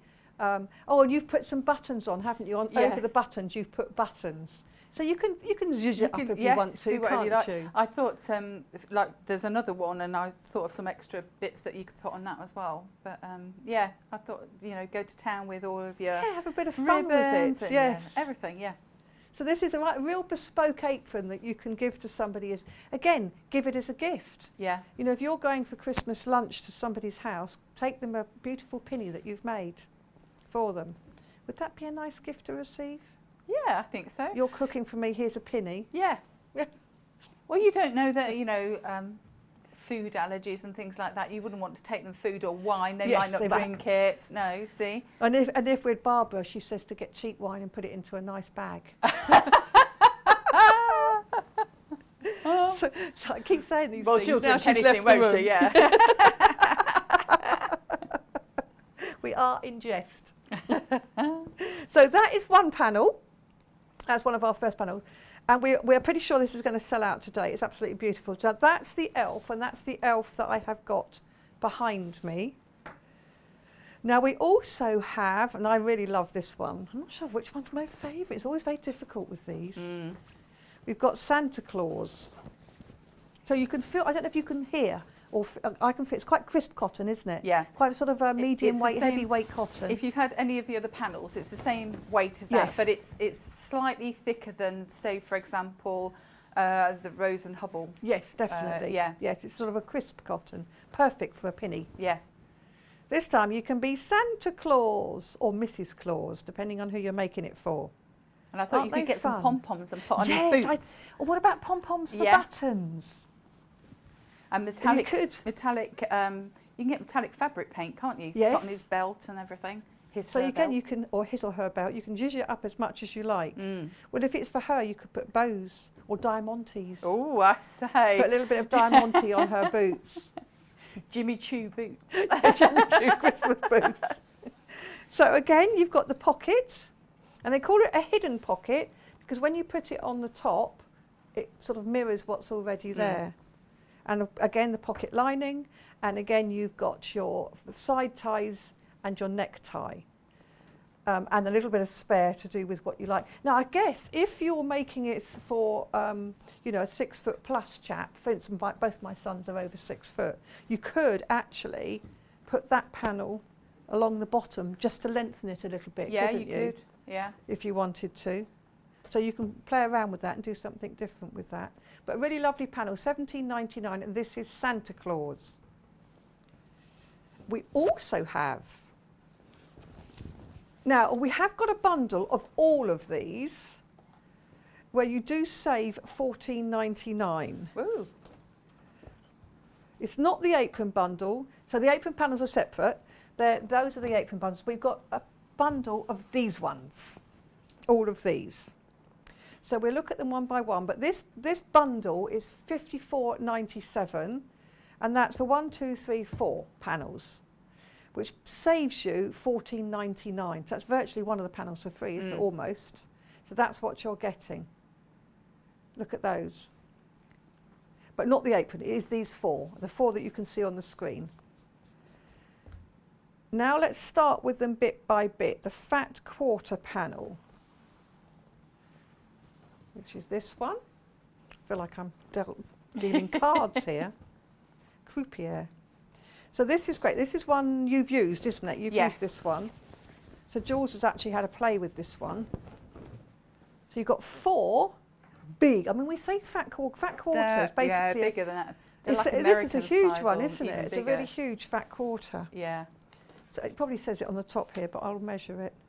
So these are 27 inches wide, which is 68, just over 68 centimetres. So they are big fat quarters, and you've actually made like a pin board out of 2, haven't you? One for the front, one for the back. Yeah. And then just highlight Which it is with so a some bit from your extra- stash for the red fabric to make so you can make it like a parcel. You can do all sorts with that, but your trim is not stitched all the way down. No. And the idea is you can hook Christmas Yes, there's a cards little and bit- things in. Yeah. Yes. So that's really good. Put your hand in it again. She didn't catch you. That's it. It's good. It's a good idea, isn't it, to hang Christmas cards and things on.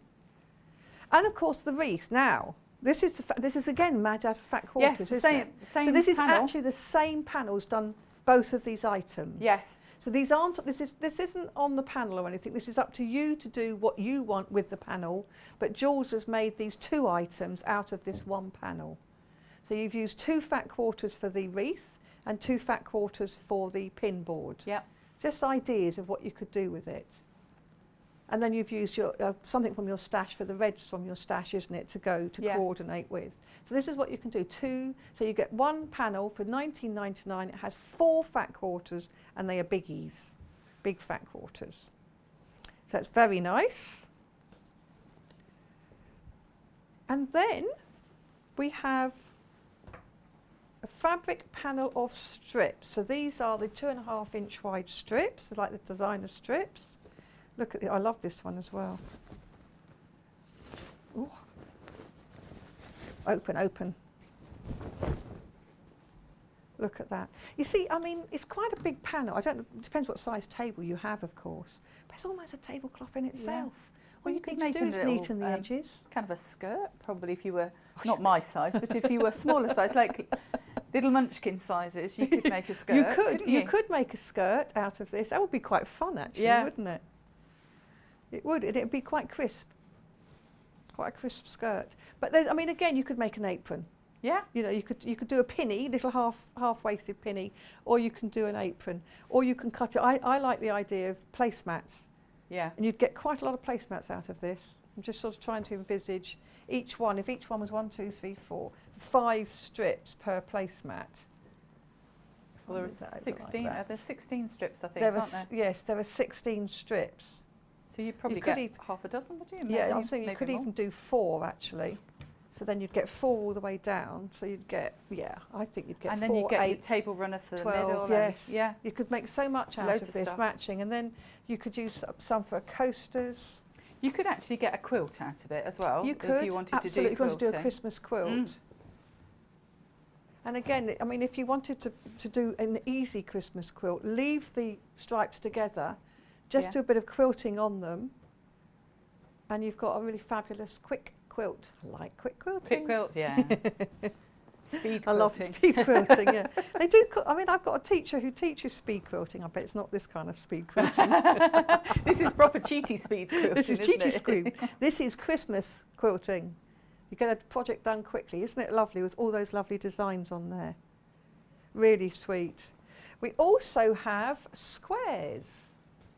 Let me just get this one out of the way. So it's all the same colourways, all the same sort of design ideas, so that you can team them all up together. So in the bundle that we showed you just now, so this is the price of the panel, $14.99. So the bundle price we showed you just now, you saved $14.99. So effectively, you're getting this one for free. And again, this is absolutely fabulous. And you could make lots of coasters. You could make them into little pockets to make an advent calendar. Or Christmas cards even. Or Christmas cards, yes. We're going to look at some of the details, because now this detail is on all of these different panels. Look at these. We've got a little elf. We've got Santa Claus. What did you use? Oh, those were the hexagons you used out of those. Yeah. Right, we'll get to those in a minute. We'll look at this one over here. Look. But these are the size of charm squares if you, Yes, if they're you want your 5-inch sizing. squares, aren't they? And there's 45-inch squares on here. There's lots of really lovely designs. You know, trying to sort of buy this many Christmassy designs would be really hard. So you've got them all here. And again, it's quite a nice contemporary colourway. It is, It's isn't not it? shouting loudly at No, you. I think this is, we've sort of gone for this sort of muted, but still Christmassy. Yeah. So it's looking good, looking good. Oh, I just lost my tape measure. Very sweet. And you could, you know, again, you could add embroidery, you could add stitching if you wanted to zhuzh them up a bit. Really sweet. And again, you know, placemats. You can do little square ones, you could do rectangular ones. If you have 6 of those at a time, you've got those 6 there. That makes a nice size placemat. Or you can have square ones. And then you can use some for coasters, matching coasters. And as you say, you could actually do a couple of strips down the middle, or just 2 strips would be a nice table runner, wouldn't it, down the centre. So again, lots you can do. It's up to you what you do with these. And if you buy the bundle, you've got all of these coordinating pieces you can make. Lovely jubbly. Oh, look at these ones. And then we have the hexies. So these, again, like the fact that they're already cut. Well, you just have to cut round them. You haven't got to work out how to cut hexies. Yeah, hexies can be a bit tricky, They can't can. they? You haven't got to use a template. I love them, but So you've got the same designs are on here. Got our cute little elf, chirpy little, and I like the tape. We've got 2 little elves together. Oh, and we've got an elf and Father Christmas together. They're so lovely. And now you've played with this panel, haven't you? You've done a few things with this one. So you've made, we've got a little set here, look. So a little set, you could put a napkin in there as well, couldn't you? But you've got a cutlery set, coasters, and then you've made, I'm afraid you're going to have to take the drink out of that because you can't really see it. Well, what it is you've got underneath, so if you had your wine glass, I haven't got a wine glass because I don't drink. So I have one of those, and I've made it so that there's like a little letterbox. If I'd have measured it better, it would have fitted better, but this is what I had in the kind of scheme of things. So if you put that there, first of all, it's a drinks identifier, isn't it? And then also a drip mat Yes. kind of thing. So that's what I thought with those. And then a little table. You can either use that as a place setting, or you could put your pots on it, and then your other things, put your knives, forks and spoon in there. So you can make a whole table out, kind of set out of it. And I've done a table runner. So the table runner is the speed table runner. So it's not cut up at all, just sewn along. You've got regular fabric on the back, and then just sew along the lines to quilt it a little bit. So that's an easy peasy table runner, Isn't it? But doesn't it and look that's all stunning? like the same panel. Yes. Oh, can you flick that to the back again to see how you can see the quilting on the back? Then. Yeah. Look, so you can see how you've quilted it. Beautifully done. Sorry, needs a bit of an eye, Well, but yes, you get the that's- idea. But yeah, it goes so far, this fabric. It does. These Yeah. panels go so far. So you've got all of this out of one panel. Yeah, All and there of was a these different couple of ideas. things left. So I put the little pocket on the notice board is one of the spare. I did English paper piecing on this, so you could go to town and do English paper piecing. You see how it comes out a little bit smaller. So yeah, you can do whatever you like really with it. Yes. Yeah. The Lots world of is your fabric. oyster with this, isn't it? Yes, definitely is. Really some lovely ideas you could use with this. So these are like easy peasy hexagons. These are, Yeah. aren't they? Yeah. Absolutely 'Cause fabulous. if you've had to cut lots of hexagons for your EPP, you'll know that you don't really want to be measuring and cutting and going around a template and all that kind of stuff. So this is so easy. Isn't it? I think it's lovely. And they're all going to be precision cut. Providing you Providing precision you cut precision it. cut them out. Oh, yes, that's true. But yes, there's a potential there. Yeah, providing you can cut straight, you're all right. So we're just going to relook at the bundle. So I've shown you all of those individually. So this is what you get. So you get this hexagon panel. And in the bundle you also get this one, which is the fat quarter panel. So we get that one. And you get the strip panel. So I'll tell you what I'm going to do, Hannah, if this is all right. I'll have to throw them all up after, but so you get your strip panel. Look at that, huge strip panel. I've got to hold on to it because it's going to fly off the table. You get your charm pack 5-inch square panel. So that's that one. And you get the hexagon panel. You see how much fabric you're getting each time. That's the hexagon panel. And then, you're not going to be able to see it all on the table. And finally, you get your fat quarter panel. Oh, I've just lost my ring. It slipped off my finger. And you get that panel as well. So that's 4 big panels. So 2 of them are very big, big. So the fat quarter panel and the strip panel are huge, really big. That's the fat quarter panel. And the strip panel is also very big. You can see on the still there, it saves me flapping them around. And then you get the narrower panels with the smaller pieces, with the hexagons and the 5-inch squares. But with the hexagons, you get, how many do we get? 60 coordinating hexagons. So that's really fabulous. Now, so I'm going to say what Hannah's just said to me, okay? We are going to demo the apron. Over to you, Jules. The royal we. Thank you. Well, I thought, because I was given the choice of doing Santa or the elf to demo, and I thought for elf and safety, I better do Santa. Had to be said, it had to be said. So the first thing that you need to remember is that you don't need to add seam allowances on anything. So when you've got your panel, just cut along the printed line and that will sort you out for size wise. So cut all the pieces out. Now decide whether you're going to do, as I've done on this one and the elf one, and I quite like to have a double strength waistband, or tie rather. So if you decide that that's what you're going to do, on your panel you've got a set of 4 of these strips, and you just use them in pairs to make your ties. And then for the top, for the necktie, I use the spare, as we're calling it, the spare piece, and a piece from the remaining waist, if you like. So this comes off the edge of the panel when you're cutting down. So you just make it to the same size, and then that will be the necktie. So we'll get onto that in a second. But that's how I do it. But on the instructions, it does show you the the diagram of two separate kind of free ones, if you like, so that you can tie it at the top and tie it at the back. If you're going to do this version, you need to keep them in their pairs and work with them separately. If you're not, then you can pair them up together. Yes. If that makes sense. So you can make a double thickness waist tie if you want to do your method, or you have a single thickness waist tie if you're going to use the pattern method. Yeah. And if you're going to do that, so what you would do with every edge then is that you'll do a double seam. So let us show you.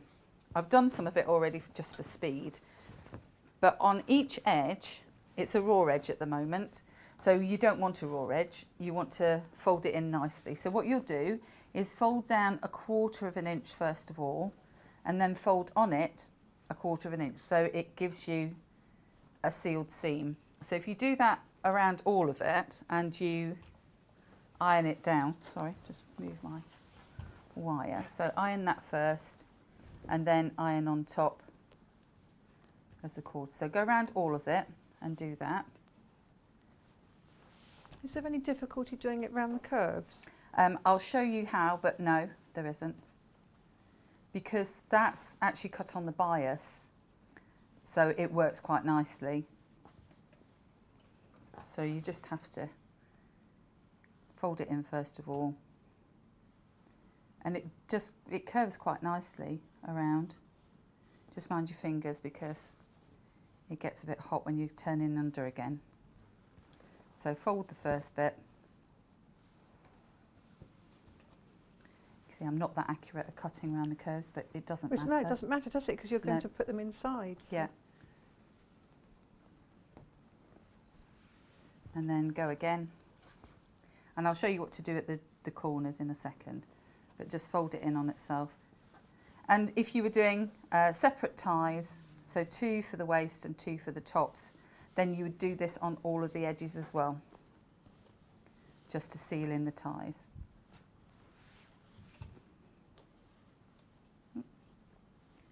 So go around all of it, and then when you get to the corners, let's just get me to a corner.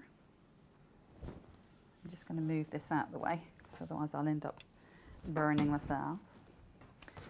And Hannah specifically told me not to burn herself. She did tell you not to burn yourself, didn't she? So what you'll do is, the first piece that you fold under, and the first piece that you fold under from this side, fold them under. Then fold again on one side, and fold again on the other side. So you've got a little corner. So get a nice neat little corner, and then pop a clip on it, because the pins won't hold it. There's not enough fabric there for the pin to hold. Yes, that's a good idea to use those clips, isn't it? This will stay pretty much, and then again do the same. So fold one, fold the first one a second time, and then fold the second one a second time, if that makes sense. So you've again got a corner. So if I show you those there, so now you've got those 2 corners folded in. Yes. And then the next thing that we're going to do is do a little seam. So we're going to do a 1/4 inch seam all the way along to secure it. So if you wanted to match your thread, you might want to do a matching thread or a contrast thread. With something like this, it's quite difficult to do a matching thread because you'll be going over different colours. So choose something. I chose, it was like a pale grey. I'm not sure, I think I've got a cream in there now, but anything that's fairly neutral. Yes. And then just go along and sew along the edges. Just start off slowly because you've gone over quite a bit of fabric in the corner. So you might want to just ease yourself in there. And then if you sew fairly close to your folded edge, the inside folded edge, so this side rather than that side, you're going to catch everything underneath. And that's the whole point of it, that you're just finishing off the edges there.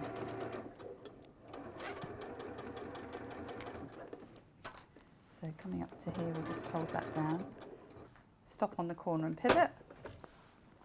And then go down the other side. So going along there, just make sure I'm catching. Just depending on how close you are to the corner, you might just have to wiggle it a little bit. And then going down the curve is fine. You won't have a problem with it because, as I say, it's on a bias anyway. Yes. So it kind of curves itself. And then we're down at the bottom. Just make sure that's all folded in.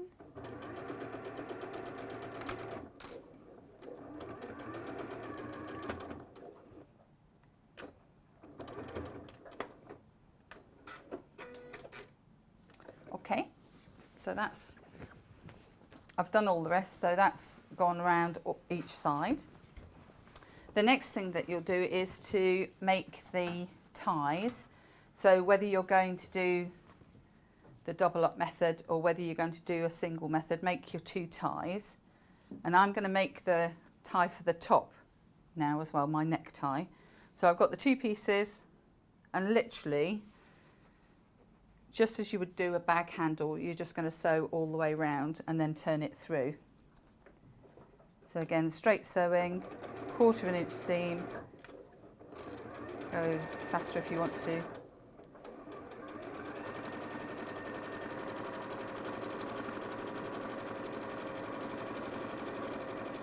And then we'll turn it through.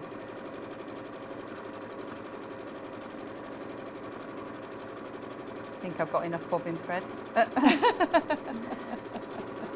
it coming out sewn on the other side? If not, we won't be doing that. Oops. Hello. Got a wobbly seam. Yeah, we're okay. Oh, I've got green on the other side. There we are. Just so you can see it. Good save. Nice mint green. Well, it's all meant to be, isn't it? Yes. Now, you're doing this the way that you like to do, and the way I like to do too. I agree with you here. But if you were going to use the ties as a single piece, Yep. would you do what you probably just said this, but I just want to reiterate it, that you would actually turn in the raw edges on the sides all the way round? Yeah, just like this. Yeah, so you do exactly the same thing. Yeah, good. Yeah, because otherwise it's cotton and it's woven, so it will fray if you let it. Yes. And obviously you're going to be doing that a lot, aren't you? So you don't want raw edges, I don't think. No. So then on here, you can either diagonal your corners or just crimp your corners, and we'll just turn it through. So if you've got a turning tool, use a turning tool. If you haven't got a turning tool, I'll tell you one quick way of turning through, actually, is if you stitch one end and then you push it through with a ruler or something. Yeah. Push it through to the other end with a ruler. I was just seeing what I'd got available. I forgot to bring I use a knitting needle quite often, but a Creative Threads Doody What's It is good. You can use a Doody What's It. Yeah, I'm not sure quite what it is, but anyway, I think it might be is it a bias maker? Probably. Or is it a seam guide? Is it a seam maker? So you put it down the middle. I think that's what it's for, is to do your half square triangles. Ah, okay. So there we are. You place the line in the middle down the front, and then you draw your your 1/4 inch either side of it. And of course you'll be able to poke out your corners. Now you didn't need to have the end sealed over, because we would turn it in, and I'll show you how to do the ties in a second. But as soon as we have, it just finishes it off. So you'd wriggle It's that. a quick way of turning through ties, isn't it? Yeah, you'd wriggle that and sort it out, and then sort out the rest of it. So kind of wiggle it out and press it, basically. Now this is the Santa Claus one. This is getting you going with your songs. So yes, this is Santa. Just keep singing. Are we coming to town yet? So we can't sing it on air though, can we? Because otherwise I don't think we it costs us a lot of money. Yes. I feel. It's like a happy birthday. You're not allowed to, are you? No, Liz? you can say it, but you can't. Yeah. Like, you can say the words, but you can't sing Yeah. it, can you? So yes, so this is our Santa one, which is lovely, lovely panel. So you've got your Santa, and your head will be Santa's head. I love that idea. And the panel comes with the instructions on how to make it up. It comes with the pocket for the front and a pocket lining. Oh yes, we're going to do the pocket in a minute. I think we should can be have all right. plenty. So of what time. kind of size? Well, it is a one size apron. Would you like me to measure it? I've just lost the tape measure. It fell off the table. So it would fit a person such as I. We have got it quite tight on the mannequin, so don't worry. It doesn't have to be this tight. It could be. I think the mannequins are all size 10. Oh, and you've put. You did say you put the bells on the tie. yeah, on the end. Yeah, this mannequin is ridiculously skinny, but it's quite wide. If I hold it wide on both sides, so you know it's quite wide. But let me just give you It's a got measure. room for manoeuvre, I feel. It has got room for manoeuvre.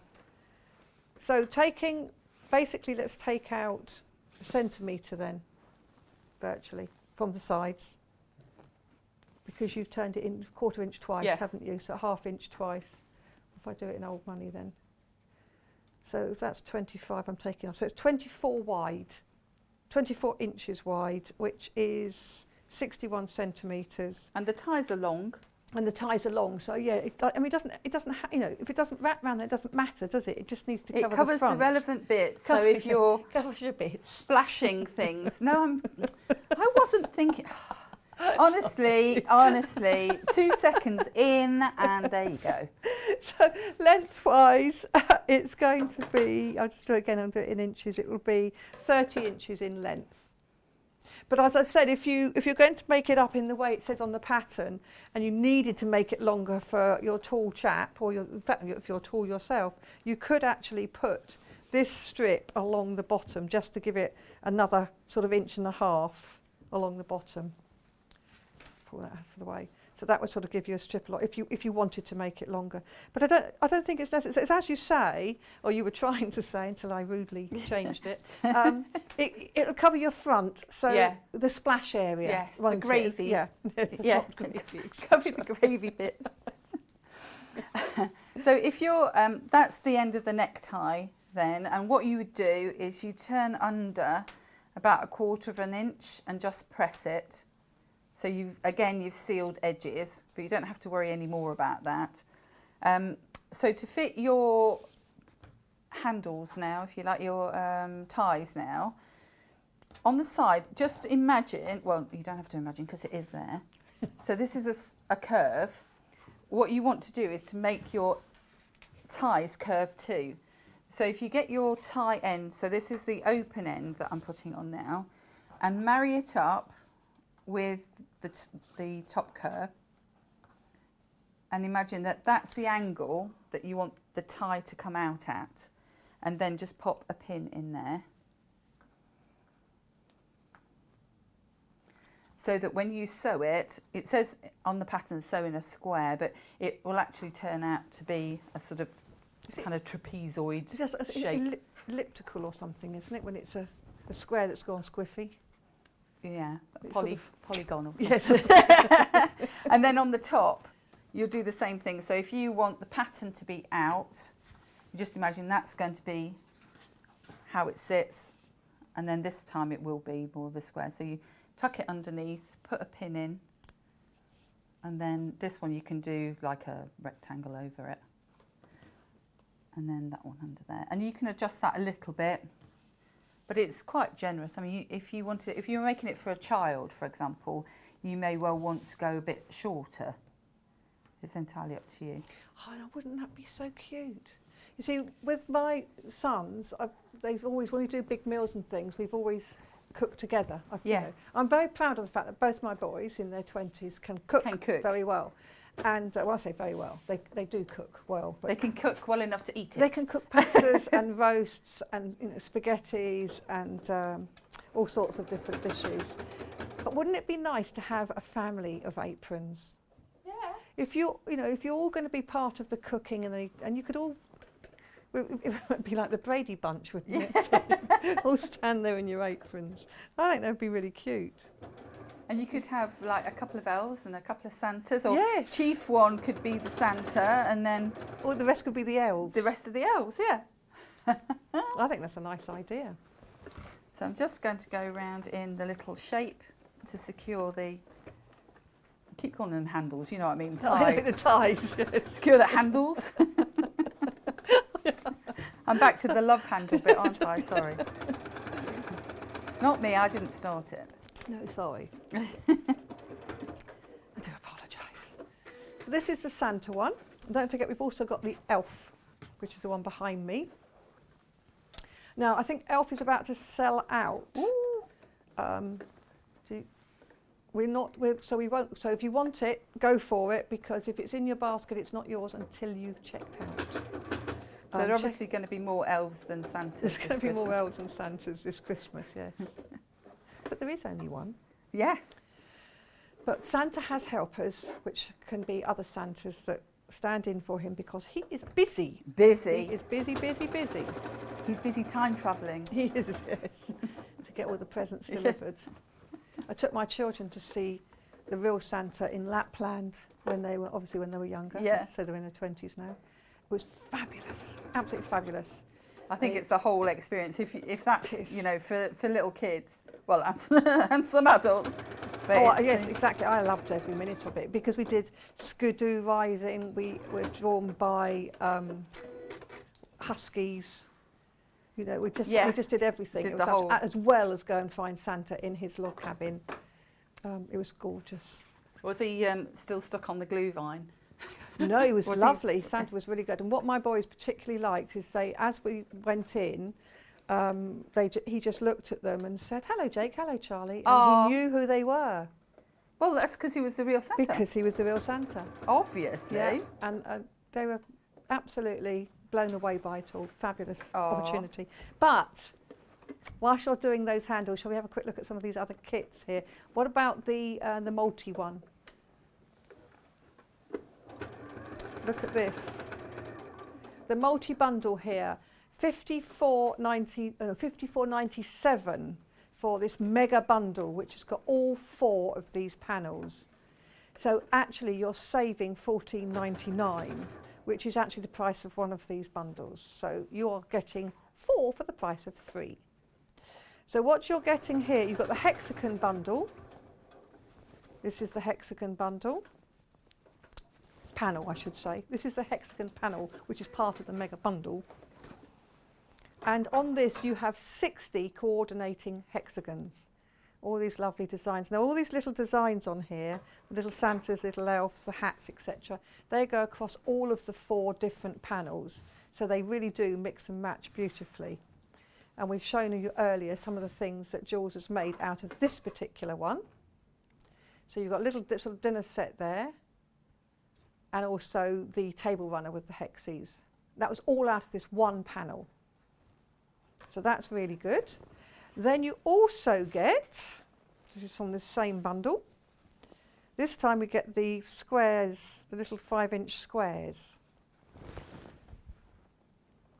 So again, we have here 40 5-inch squares. As I said, the little design goes up throughout all of these different fabrics, so they all work together. Absolutely beautiful. Then we have the stripes, the strips. So we have all these lovely strips, and you can use it as one piece, cut it into different pieces. You can make all sorts of different things with this. As we all know about designer strips, there's lots of things you can make with this. Look at this, it's lovely, it's huge. And I'm just going to double check. 16 coordinated strips on this, going across the width of fabric. So that's this one. And you get this one. This is the, I would say quarter-inch. This is the fat quarters. A little bit more than a quarter-inch. Slightly more than a quarter-inch here. This is the fat quarter strip. So you've got 4 different fat quarters on here. And this is the one that Jules has used to make both the pin board, so you can pin up your Christmas cards, your recipes, etc., and the wreath. Now, she's used her own red fabric to coordinate with it, but otherwise it's the 4 fat quarters, and they are big fat quarters, bigger than the normal fat quarter because it's wide fabric. So really handy, and you get all of that for $54.97. or you can buy them individually if you think you don't want them all. The most popular individual is the squares, which is this one. That's the most popular individual. There's a lot you can do with those. They are just fun, aren't they? I like the way you could make little pockets and have an advent calendar. Yeah. You can make coasters out of them. You can team them in 4s or 6s to make placemats. You can have 2 rows all the way along and make a table runner. Lots of different things you can do with these. So that's the most popular. It's $14.99 for that one on its own. And we also have the hexagons on its own. Now the hexagons, again, look at all these hexagons, beautiful designs. 60 coordinating hexagons on this. Again, it's got all the little designs, it's so sweet. And some of the planes don't have to be Christmas, do they? Even? No, the no, stripes actually, the stripes and things, they could go on other times, couldn't they? Because even the little sort of stars, snowflakey stars, they could just be stars, couldn't they? So that's really lovely. So where did you get to? So all the handles are on and the top's on. So now we've just got to, I'm going to call them handles. So now we've just got to put the pocket on. So on your panel, you'll get the pocket and you'll get the backing for the pocket. So what we're going to do is just sew around all 4 sides, leaving a gap in one side. Leave it in the bottom, about a 3-inch gap, and then turn it through and then place the pocket. So I'm going to do that now. More straight sewing, I'm afraid. But that's good because... Isn't it good? Because you've got all of this lovely design, but it's very simple straight sewing, so it's quick to put together, isn't it? Yeah. You'd have this done in, I don't know, an hour, 2 hours, depending on, you know, kind of what else you were doing, really. But, yeah, it's very straightforward.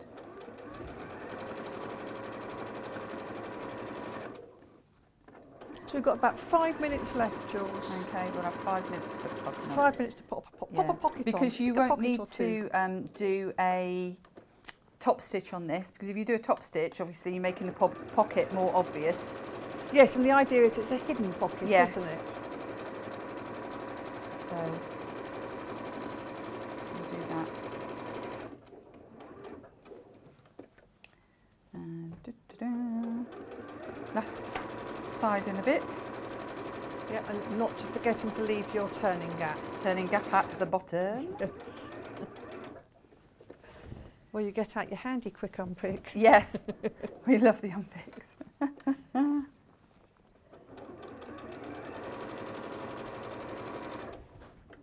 And just where you have stopped, make sure you backstitch, because you'll be forcing it through, kind of thing. Now I don't square the corners off on this, I just do a folded corner, because I think you get a better square. So fold it one way and fold it back on itself, and then pull it through, and it saves all that poking. Could we get a close-up of that, because that's quite a different way of doing it, and I like this is a different. dressmaker's way, isn't it? So Can if you bring it to the left a little bit, into the centre of the thingy, that's it. Yeah, so if Lovely. this is my seam allowance, so if you fold it down on one side and fold the other part of the seam allowance around, then pinch it in your fingers and pull it through, and that gives you pretty much a point straight off. See, that's a nice little tip. So, you can do it one more time, you've got another one, haven't you? Yeah, so down on one side, around on the other, and then pinch it and push it through. I tend to try and do that on all my corners, because sometimes if you go quite close to a corner, if you then cut it off, you maybe go through your fabric. Yes. So you have to just be a bit aware of it. So that's your pocket. So we'll just do a quick. So if you do a shuffle on it to get your seams straight, and then where the bottom is, just turn your seam under. So follow your seam allowance that you would have sewn if you'd gone all the way across the bottom. And then I'll just do a quick press on that. Pressing makes such a difference, doesn't it? Yeah. Well, you don't have to then concentrate so much on the seam that you're about to do, because you know it's all straight. Yes. And then when you've done that, because we've only got just a couple of minutes left, so when you've done that, I'll just show you where to put it. Yeah. And then, and then I'll put it on. possible way. So if you, match up something, the something will be my seams here and then the button. So go to where the button kind of matches there. Can you see? Look at that. Just about. And then what you'll do is, so just around, seal in the bottom in, do a double stitch on the tops of the pockets because they get a lot of push as you go down. And that's it. Yeah, it does say in the instructions to stitch down the middle, but like you say, if you do that, you can. You could get too little a pocket, but if you do, it will possibly show more, won't it? Yes, yeah, because So you're going to have to match your thread, aren't you? But I prefer a single pocket. Yes. It's what you prefer, so you can make it however you want it to be, really. Oops. And that's it. It's a lovely, fun little apron, isn't it? Yeah. All done. So if you just at the bottom here as well, just pull it over so it matches the run underneath. And if that's not quite level, wiggle it across until it is. So you've got plenty of reference points to make it sit properly. Yes. Yeah. It's lovely. I like that. And you've done that. So, I mean, I know you did a little bit in advance, but even so, you can just see how quick it is to make, can't you? And the bit that I did in advance, by the time you've taken the talking away, you would have done that bit. Yes, exactly. So it's really not a challenging project. So it's a good one. The other thing that I thought it was good for is, you know, come the end of term, you want things to give to your children to take to the teachers. Something like that, perfect. Wouldn't it? How quick they could do it and just present it to their teachers rather than chocolates. Because they get chocolates all the time, don't they? I know. Yeah. What a hardship. But no, it's a little bit more interesting, isn't it? Than being the same, you know, scented candle or chocolates. Imagine giving that to your textile teacher. Would you get extra marks? You should do. Yeah. You did, definitely. Cool. Thank you very much. That was really lovely. Good. Thank you, everyone. So, this panel, the Santa panel, is very close to selling out. So if everybody checks out of their basket, the elf has gone, the Santa panel here is very, very close to being gone. So if you have it in your basket, please do check out or take it out of your basket if you decide you don't want it. But if you do want it, do check out, because if you don't, it might not be yours. It might get whipped out by somebody else. And of course, then we have the other panels we were looking at just now as well. They are all available on the website, and you can either buy the whole 4 and get one, basically get one for free, or you can buy them individually. And so that is it for our Santa and Elf hour. But let's look at tomorrow's menu. And I think you heard earlier that you're going to be, or John is going to join you here for this. But we're starting at 8 o'clock, so John will be with the Pam and Nikki Lintott book launch and Cafe Fabrics. Love Cafe Fabrics. And then at 9 o'clock, Yvonne McAtamy. Yvonne is coming from Village Street to do Row a Month. 10 o'clock, Cafe Fabrics and Pre-Cuts are back, which are lovely. I love the Cafe colours, I love the pre-cuts. And then at 11, Yvonne is back with Village Fabrics Halloween Makes. She's looking to Halloween, which is coming up soon. And then 12 o'clock, yippee, Elna Sewing Machines. So we've got Elna Sewing Machines back. We have got a few machines in stock, don't miss out. They are still like gold dust. But we are ready to go to break, and after we come back, we will have swapped to Yarn Lane. So if you want to continue to join me, we have got some fabulous things on Yarn Lane. It's a crochet, it's Christmas crochet. So I think it's with Vanessa, isn't it? Yes, so Vanessa's joining us, and she's going to do some, it's really cute stuff. I've got some really cute stuff behind me here. It's really lovely. So do join us for that. So to join us on Yarn Lane, you go to yarnlane.com. And Facebook the same, it will be Yarn Lane TV. See you in a few minutes.